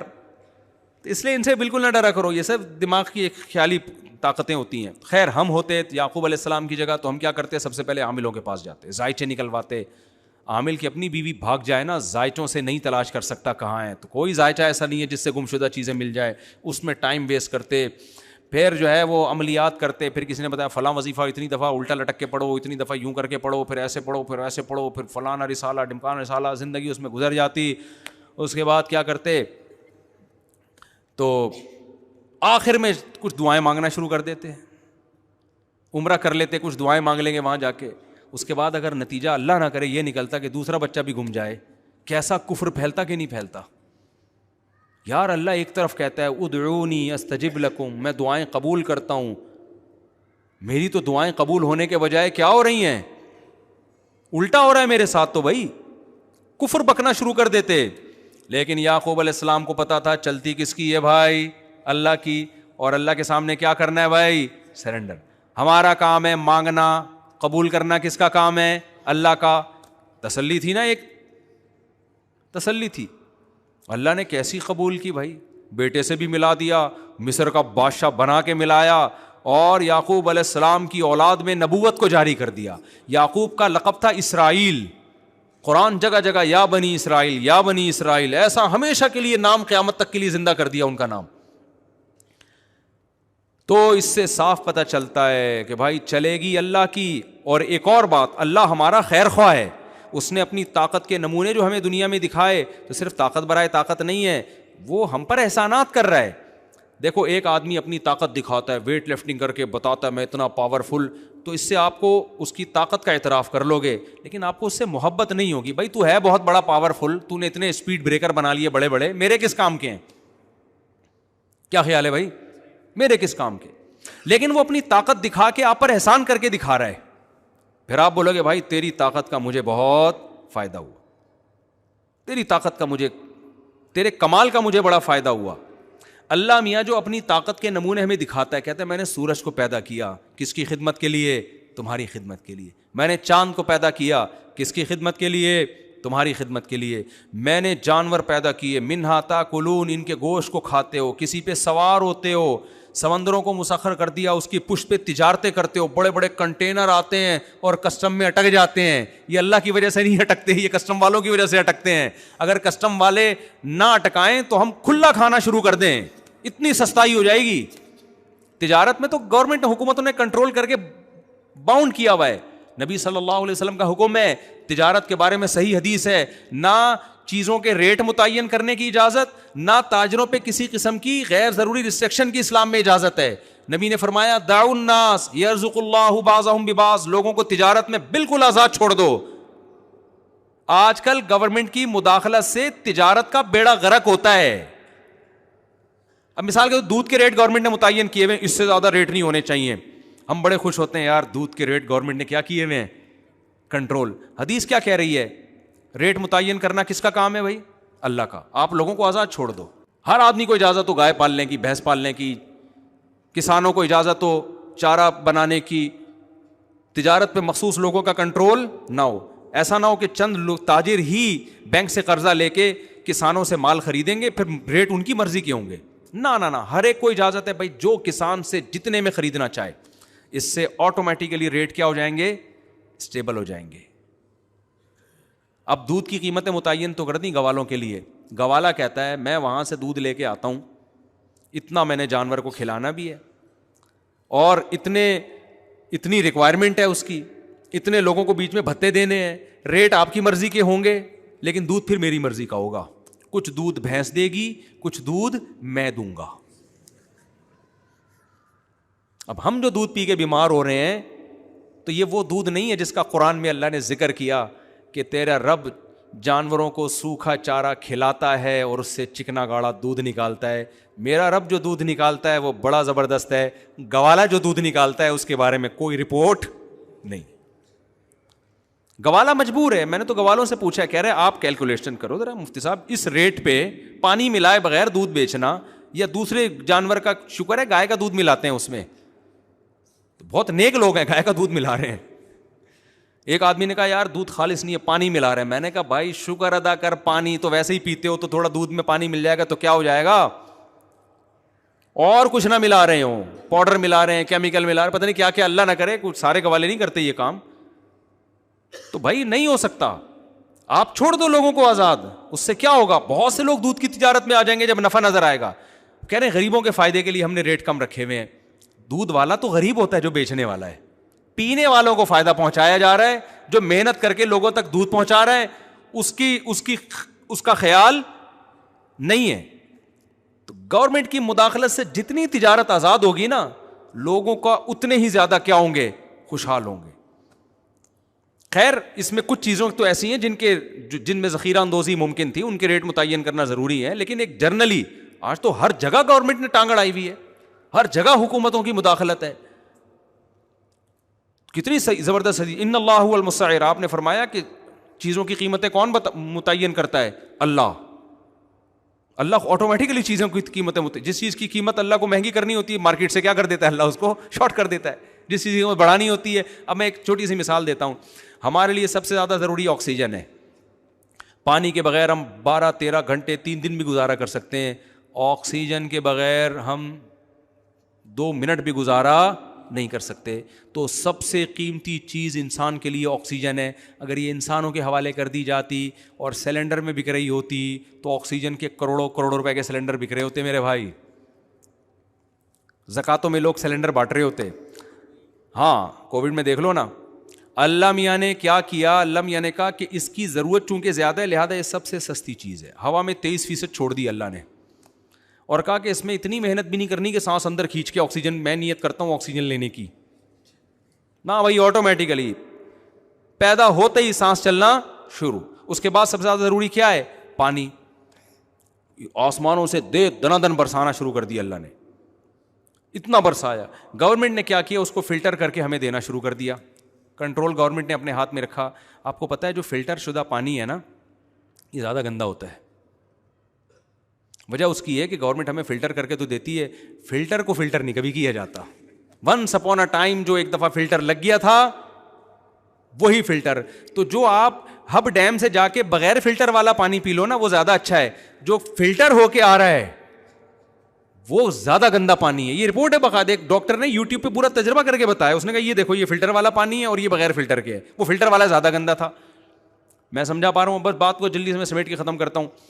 تو اب کیا مسئلہ ہے میرے بھائی, میں جو اصل بات لے کے چل رہا ہوں کہ اللہ نے اپنی طاقت اور قدرت بھی بتائی اور اللہ نے یہ بھی بتایا کہ میں تمہارا محسن ہوں. تو یعقوب علیہ السلام کو پتا تھا پاور کس کے پاس ہے, اللہ کی, چلے گی اللہ کی. لیکن اللہ جب اپنی چلائے گا تو میری بہتری میں چلائے گا, مجھے نقصان پہنچانے کے لیے نہیں چلائے گا, لہذا تسلی میں رہے. تو یہ 2 چیزیں اپنے اندر پیدا کر لو میرے بھائی. سرنڈر کر دو اپنے آپ کو کس کے حوالے, اللہ کے, اور یقین کر لو جو ہوگا میرے حق میں بہتر ہو.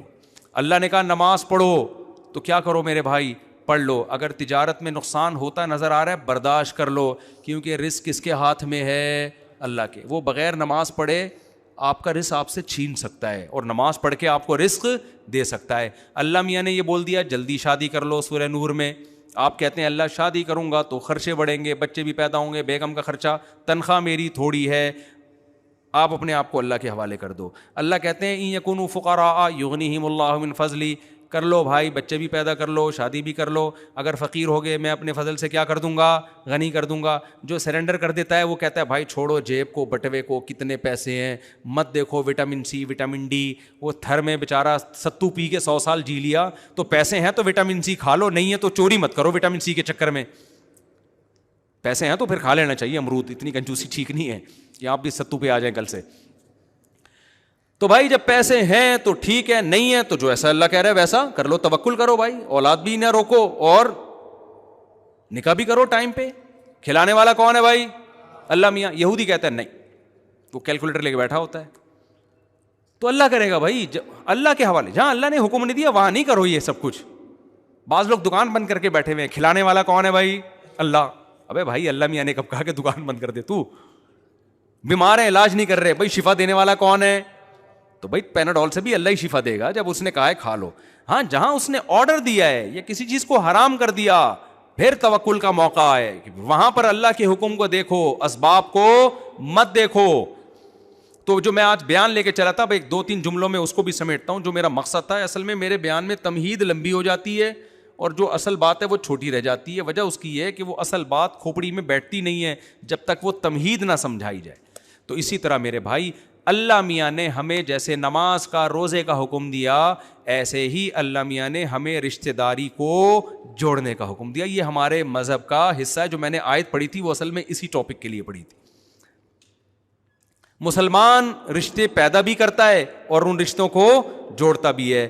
کافر نہ رشتے پیدا کرتا ہے, جیسے ایک خاتون ادھر 2 کتے, میاں بیوی ادھر ایک خاتون ایک کتا, ادھر 2 بندے ادھر 2 کتے, تو رشتہ داری پیدا ہو رہی ہے کیا؟ کتے کو رشتے ہوتے ہیں کیا؟ ماموں ہوتا ہے کتا, کسی کا چاچو ہوتا ہے, کیا ہوتا ہے؟ کافر رشتے پیدا بھی نہیں کرتا اور جو پیدا ہوئے ہوئے ان کو جوڑتا بھی نہیں. ان کے ماموں چاچو ختم, جو بچے ہیں ابا اماں وہ اولڈ ہاؤس میں جڑ رہے ہیں رشتے, نہ بہن بھائی کا رشتہ, رشتہ کسٹمر اور جو تاجر ہے نا اس کا کسٹمر سے رشتہ ہوتا ہے, ایئر ہوسٹس کا رشتہ ہوتا ہے پیسنجر کے ساتھ, بٹن دباؤ گے آ جائے گی کیا چاہیے آپ کو, فوراً آپ سے پوچھے گی. اس سے زیادہ رشتہ امپلائی کا اپنے باس کے ساتھ رشتہ ہوتا ہے. قرآن رشتوں کی بات نہیں کر رہا, قرآن کس کی خونی رشتوں کی بات کر رہا ہے. تو مسلمان رشتے پیدا بھی کرتا ہے اور جوڑتا بھی ہے. پیدا کیسے کرے گا رشتے؟ نکاح کے ذریعے. لہذا جلد نکاح کرتا ہے اور نسل بھی نہیں روکتا, کیونکہ جب نسل زیادہ ہوگی تو رشتے کیا ہوں گے؟ کم ہوں گے یا بڑھیں گے؟ آپ کے بچوں کو چاچو ملیں گے, ماموں ملیں گے, کزنیں ملیں گی, خالہ ملیں گی, پھپھیاں ملیں گی, بہنیں ملیں گی. میں جب پشاور اور کوئٹہ جاتا ہوں تو میں کسی کے میزبان کے گھر گیا نا, پشاور گیا, میں نے میزبان سے کہا بھائی میں بہت مصروف ہوں, آپ لوگوں کو ملانا نہیں, میں بہت تھک جاتا ہوں. انہوں نے کہا کسی سے نہیں ملاؤں گا, بس میرے اپنے رشتے دار ملیں گے آپ سے. میں نے کہا ٹھیک ہے جی. کسی سے نہیں ملایا, نہ اڑوس سے نہ پڑوس سے. یہ کون ہے جی؟ یہ میرے چاچو ہیں. ان سے تو ملنا بنتا ہے بھائی, آپ نے جو ہمیں بلایا تو چاچو سے تو. یہ کون ہے؟ یہ دوسرے چاچو ہیں. یہ کون ہے؟ یہ تیسرے چاچو ہیں. یہ کوئٹہ اور پشاور میں بڑا مزہ آتا ہے, میرا دل ایسے باغ باغ ہو جاتا ہے, کیونکہ ایک طرف رپورٹیں آ رہی ہیں یہ کون ہے؟ کتا. یہ کون ہے؟ یہ دوسرا کتا. کوئی نہ خالہ نہ پھپھی, بھائی یہ بھی تو قومیں ہیں نا. یہ کون ہے؟ میں بھی ابا, ممکن ہے یہ کون ہے؟ میرے فادر. ایک سیٹ اپ, ایک قوم یہ اس انتہا کو پہنچی ہوئی ہے. ابا ہیں, کنفیوز ہوں, ہیں بعض دفعہ تو پکے ڈھکے بھی ہوتے ہیں, لیکن بعض دفعہ کنفیوژن ہے, پتہ نہیں کون ہے. ایک سیٹ اپ یہ اماں رہ گئی ہے بس مارکیٹ میں. اور ایک قوم یہ ہے بھائی پشاور کوئٹہ میں, یہ کون ہے بھائی؟ چاچا. یہ کون ہے؟ چاچا. یہ کون ہے؟ چاچا. یہ کون ہے؟ چاچا. اتنے چاچے, طبیعت کیا ہو جاتی ہے. اور کچھ چاچے ابھی انڈر اس کنسٹرکشن ہے. وہ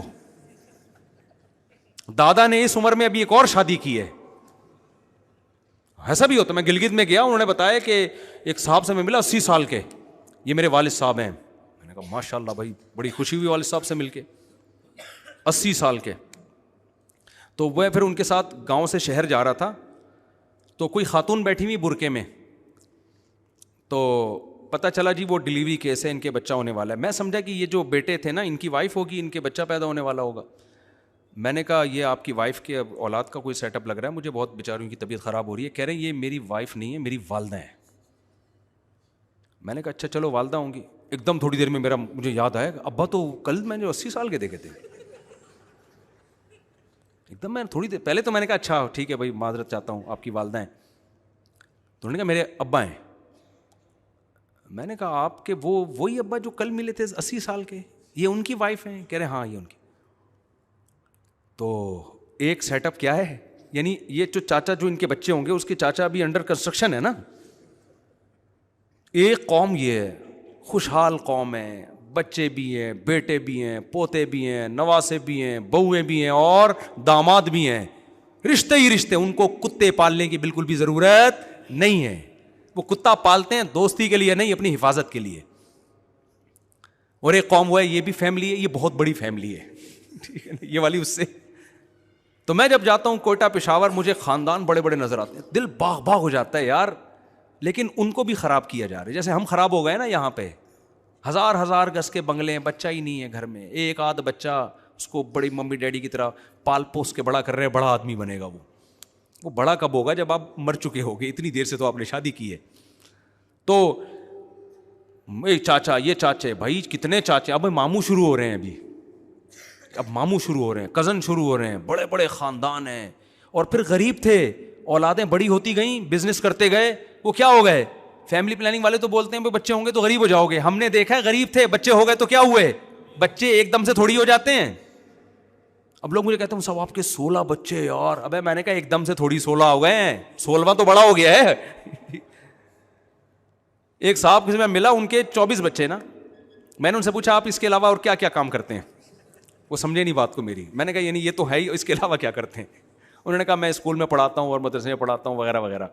تو بھائی کما کیسے رہے ہو؟ انہوں نے کہا بھائی بچے بھی تو بڑے ہو گئے ہیں, 24 ایک دم سے تھوڑی ہو گئے تھے. 24 کا مطلب ہے کہ 8-10 تو اب ابا کے ساتھ کاروبار میں، جاب میں، مختلف شعبوں میں ہاتھ بٹا رہے ہیں. فیملی پلاننگ والے آپ کو یہ تو بتائیں گے اتنے بچے کہاں سے کھائیں گے, یہ نہیں بتائیں گے ابے یہ بچے تمہیں کھلائیں گے, تم نہیں ان کو کھلاؤ گے, تم جن کو اتنا ان کو کھلاؤ گے اس سے زیادہ یہ تمہیں کھلائیں گے. گوروں کے یہاں تو کھلاتے نہیں ہے نا, اس لیے وہ کہتا ہے پیدا ہی نہیں کرو.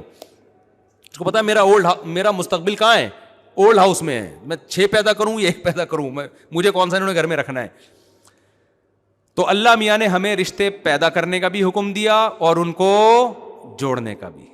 اب جوڑنا کیسے ہے, بس یہ آخری بات. جوڑنا ایسے ہے, نبی نے فرمایا جو رشتے توڑتا ہے وہ جنت میں نہیں جائے گا. رشتے توڑنے والی تمام چیزیں حرام ہیں اور رشتے جوڑنے والی تمام چیزوں کا اللہ نے ہمیں حکم دیا. پہلے میں بتاؤں گا ٹوٹتا کن چیزوں سے ہے, حسد سے ٹوٹتے ہیں رشتے. آج بہت بڑا مسئلہ ہے, رشتے داروں میں کسی کے پاس پیسہ آ گیا تو غریب اسے دیکھ کے جلنا شروع, اس کی ٹانگیں کھینچنا شروع. ابے یہ گاڑیوں میں گھومتا ہے, ابے ہمیں پتہ ہے 2 ٹکے کا آدمی نہیں ہے سالہ. آج پھوپھاں وہ بیچارہ آپ کے ساتھ کچھ غلط نہیں بھی کر رہا تو بھی اب اس کی ہر چیز غلط لگے گی آپ کو. وہ بھول گیا اپنی بچی کی شادی میں آپ کو بلانا. ابے جب غریب تھا تو ہمارے ساتھ بیٹھ کے انڈا موڑ پہ چائے پیا کرتا تھا, ابھی دیکھو اس کے اتنا بڑا ہو گیا, ابھی بچی کی کہاں یاد رہے گا. بھائی وہ واقعی بھول گیا. اچھا سوچ لو نہ, حسد جڑیں کاٹنا شروع, اس کی ہر بات غلط لگ رہی ہے.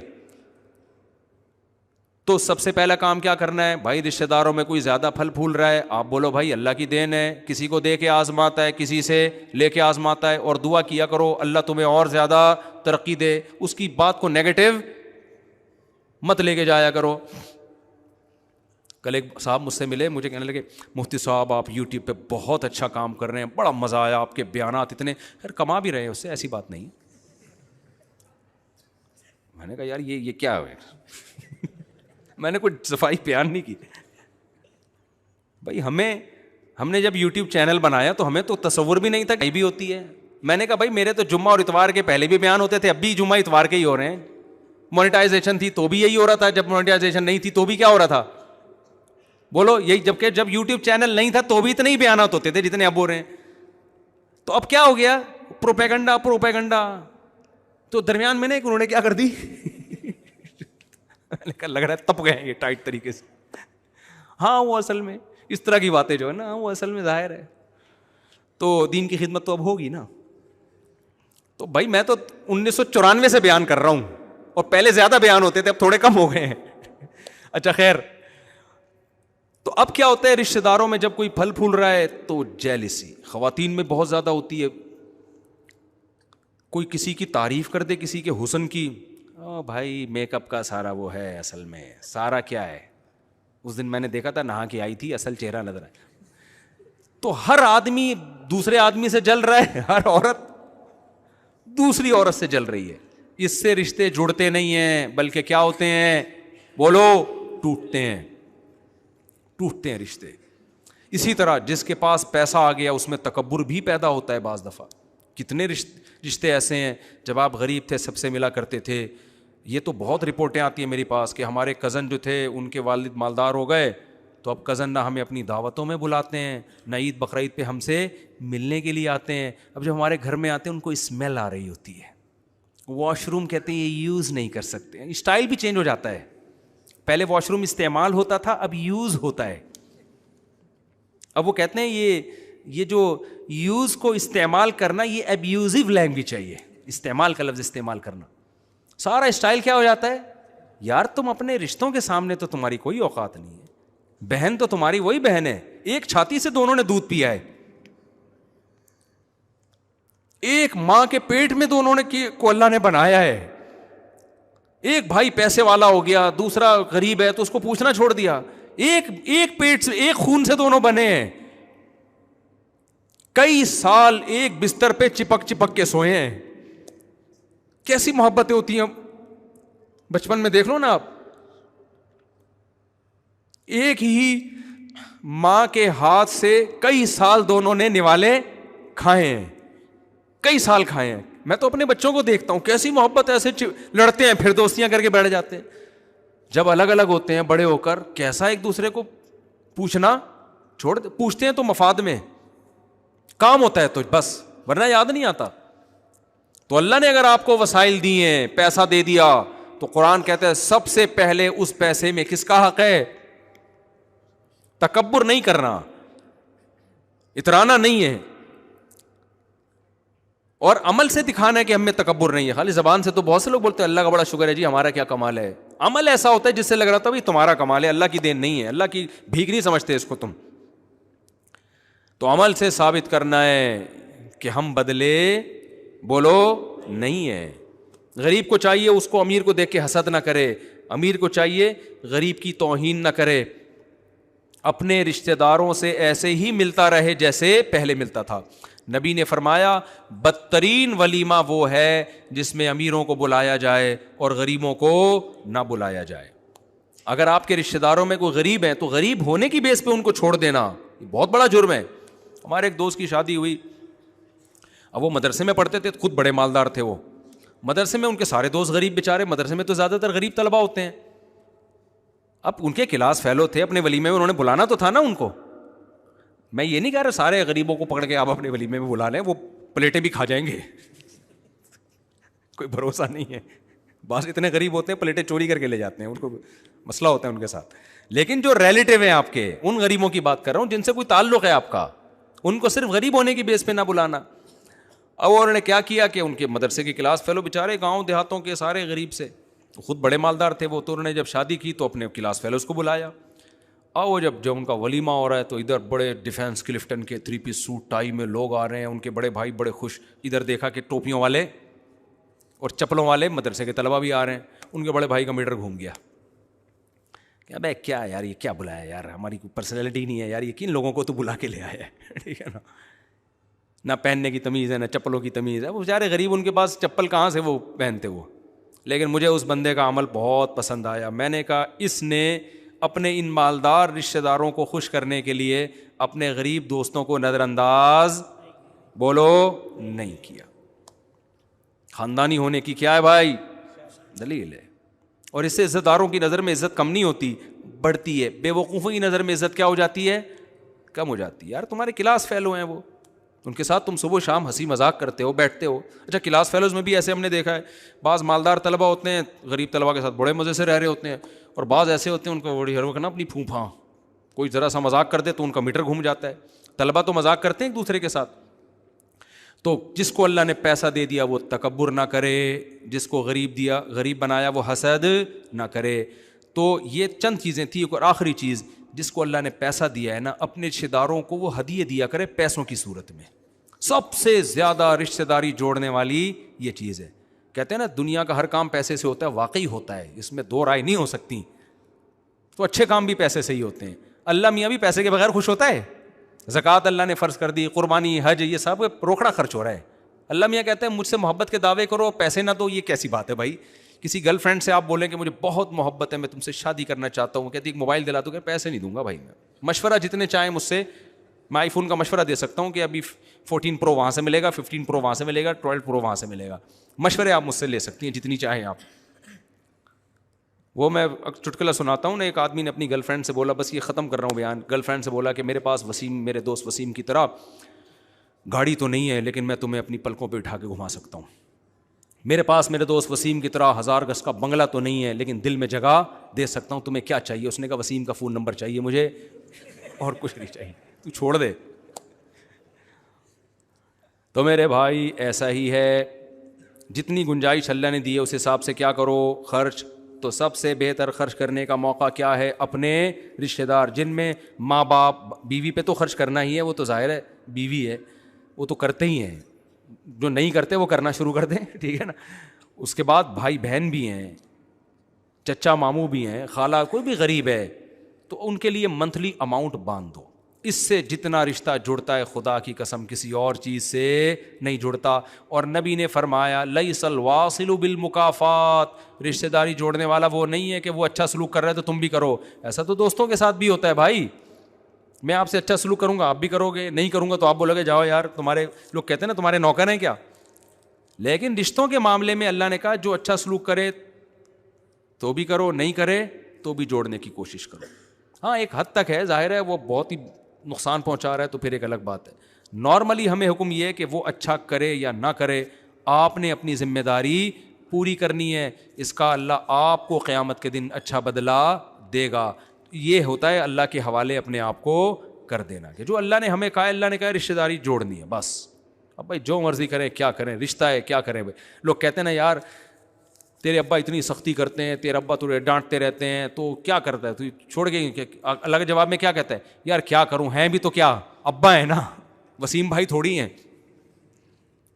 سلیم بھائی تھوڑی ہیں، میرے والد صاحب ہیں یار. کہتے ہیں کہ نہیں کہتے؟ تو بالکل صحیح کہتے ہیں. لوگ کہتے ہیں یار میری اماں ہر وقت صلواتیں سناتی ہیں، کیا کروں بھائی، کیوں نہیں چھوڑتا. بھائی کیا کریں یار، اب ماں کو کون چھوڑ سکتا ہے. تو بالکل ایسے ہی بھائی بہن بھائی کو بھی کوئی نہیں چھوڑ سکتا، بھانجے بھتیجوں کو بھی کوئی نہیں چھوڑ سکتا، چاچے ماموں کو بھی کوئی. بس تھوڑا سا دائرہ بڑھا لو اس کا، ٹھیک ہے نا، دائرہ کیا کر لو تھوڑا سا. ہاں شوربے کا شوربہ نہ ہو جائے وہ والا لطیفہ. وہ ایک آدمی کسی بس یہ آخری لطیفہ سنا دیتا ہوں، بیان تھوڑا فریش بھی ہو جائیں گے، بیان بھی کمپلیٹ. بعض دفعہ یہ ہوتا ہے بہت دور کا، ایک آدمی کسی کے گھر گیا نا اور رشتہ داری پہ بیان اس نے سنا ہوا ہوگا، اس کو پتا تھا میں اس کا رشتہ دار نکلوں گا تو مجھے کھلائے گا. اس نے پوچھا تو کون ہے بھائی، کس سلسلے میں آنا. وہ اس نے کہا میں آپ کے ماموں کے، خالہ کے، پھپھے کے، چاچے کے، دیور کے، فلانے کے، ڈمکانے کا ڈمکانا ہوں. اتنی لمبی کو وہ کہاں سے تحقیق کرتا. اس کا خیال تھا رشتہ داری تو نکل آئی نا، اب کھانا تو بنتا ہے. وہ بڑا ہوشیار تھا، اس نے بٹھایا، پلیٹ میں پانی لا کے رکھ دیا. اس نے کہا یہ کیا کہہ رہے ہیں، مرغی کے شوربے کے شوربے کے شوربے کے شوربے کے شوربے کا شوربہ ہے. جتنی گاڑی رشتہ داری ہے اتنا گاڑا کیا ہے، سالن ہے. تو اللہ میاں کا یہی حکم ہے، جتنی قریبی رشتہ داری ہوگی اس کا حق بھی اتنا زیادہ، اور شوربے میں بوٹیاں بھی اتنی زیادہ ڈلیں گی اس میں. ہم قریبوں کو دور کر رہے ہوتے ہیں اور دور والوں کو قریب کر رہے ہوتے ہیں. اللہ تعالیٰ ہمیں سمجھنے کی، عمل کی توفیق عطا فرمائے. کرسمس کے حوالے سے بات فرمائے. کیا عیسائی دوستوں کو میری کرسمس نہیں کہا جا سکتا بھائی. کسی کی بھی مذہبی رسوم میں شرکت جائز نہیں ہے. بدتمیزی کسی کے ساتھ نہ کریں تو ان کو کرنے دیں، ان کا مذہب ہے. لوگ کہتے ہیں وہ بھی تو ہمیں عید پہ مبارکباد دیتے ہیں، وہ بھی تو ہماری مسجدوں میں آتے ہیں، آ جائیں. آپ ان کے مندر میں عبادت کے لیے نہیں جا سکتے. اگر وہ آپ کی مسجد میں نماز پڑھنے کے لیے آ جائے تو کیا آپ کے لیے جائز ہوگا آپ اس کے بھگوان کے سامنے جھک جائیں؟ وہ دلیل دے کہ میں بھی تو تمہارے اللہ کے سامنے جھک جاتا ہوں، تو تم بھی ہمارے بھگوان کے سامنے. ہم کہیں گے بھائی آپ کے مذہب میں اس کی اجازت ہے، ہمارے مذہب میں اس کی اجازت نہیں ہے. تو اگر عیسائی وہ غیر مسلم کہتے ہیں ہم بھی تو تمہیں عید پہ مبارکباد دیتے ہیں، بھائی آپ کے مذہب میں جائز ہے، ہمارے مذہب میں کسی کی رسومات میں شرکت جائز ہے، مذہبی رسومات میں شرکت جائز نہیں ہے. کیونکہ اسلام کا ایک دائرہ ہے، اگر ایسا مرج ہو گیا تو سب گڈمڈ ہو جائے گا. اسلام بچا ہوا اس لیے کہ اس کا ایک تشخص ہے، اس کو برقرار رکھنا ضروری ہے. ہمارے نبی نے مشابہت سے منع اس لیے کیا ہے کہ ہمارا تشخص برقرار رہے، ورنہ سب خلط ملط ہو جائے گا. 2 عیدیں ہیں، 3 عیدیں ہو جائیں گی. اور اگر مسلمانوں نے یہ چھوڑا کرسمس پہ منانا نہ چھوڑا نا تو پھر مسلمان ریکارڈ توڑتا ہے ہر چیز میں. عیدین کو بھول جائے گا، وہ کرسمس کو زیادہ منائے گا پھر وہ. تو اس لیے ہمارے لیے جو اللہ نے 2 عیدیں دی ہیں نا، عید الفطر، عید الاضحیٰ، وہی ٹھیک ہے ہمارے لیے. 4 شادیاں اور استغفر اللہ خواتین بیٹھی ہوئی ہیں، 2 عیدیں اور وہ جو ہے باقی جو اللہ میاں نے ہمیں دی ہیں، بس وہی ہمارے لیے خوش ہونے کے لیے کافی ہیں. اللہ تعالیٰ سمجھنے کی، عمل کی توفیق عطا فرمائے.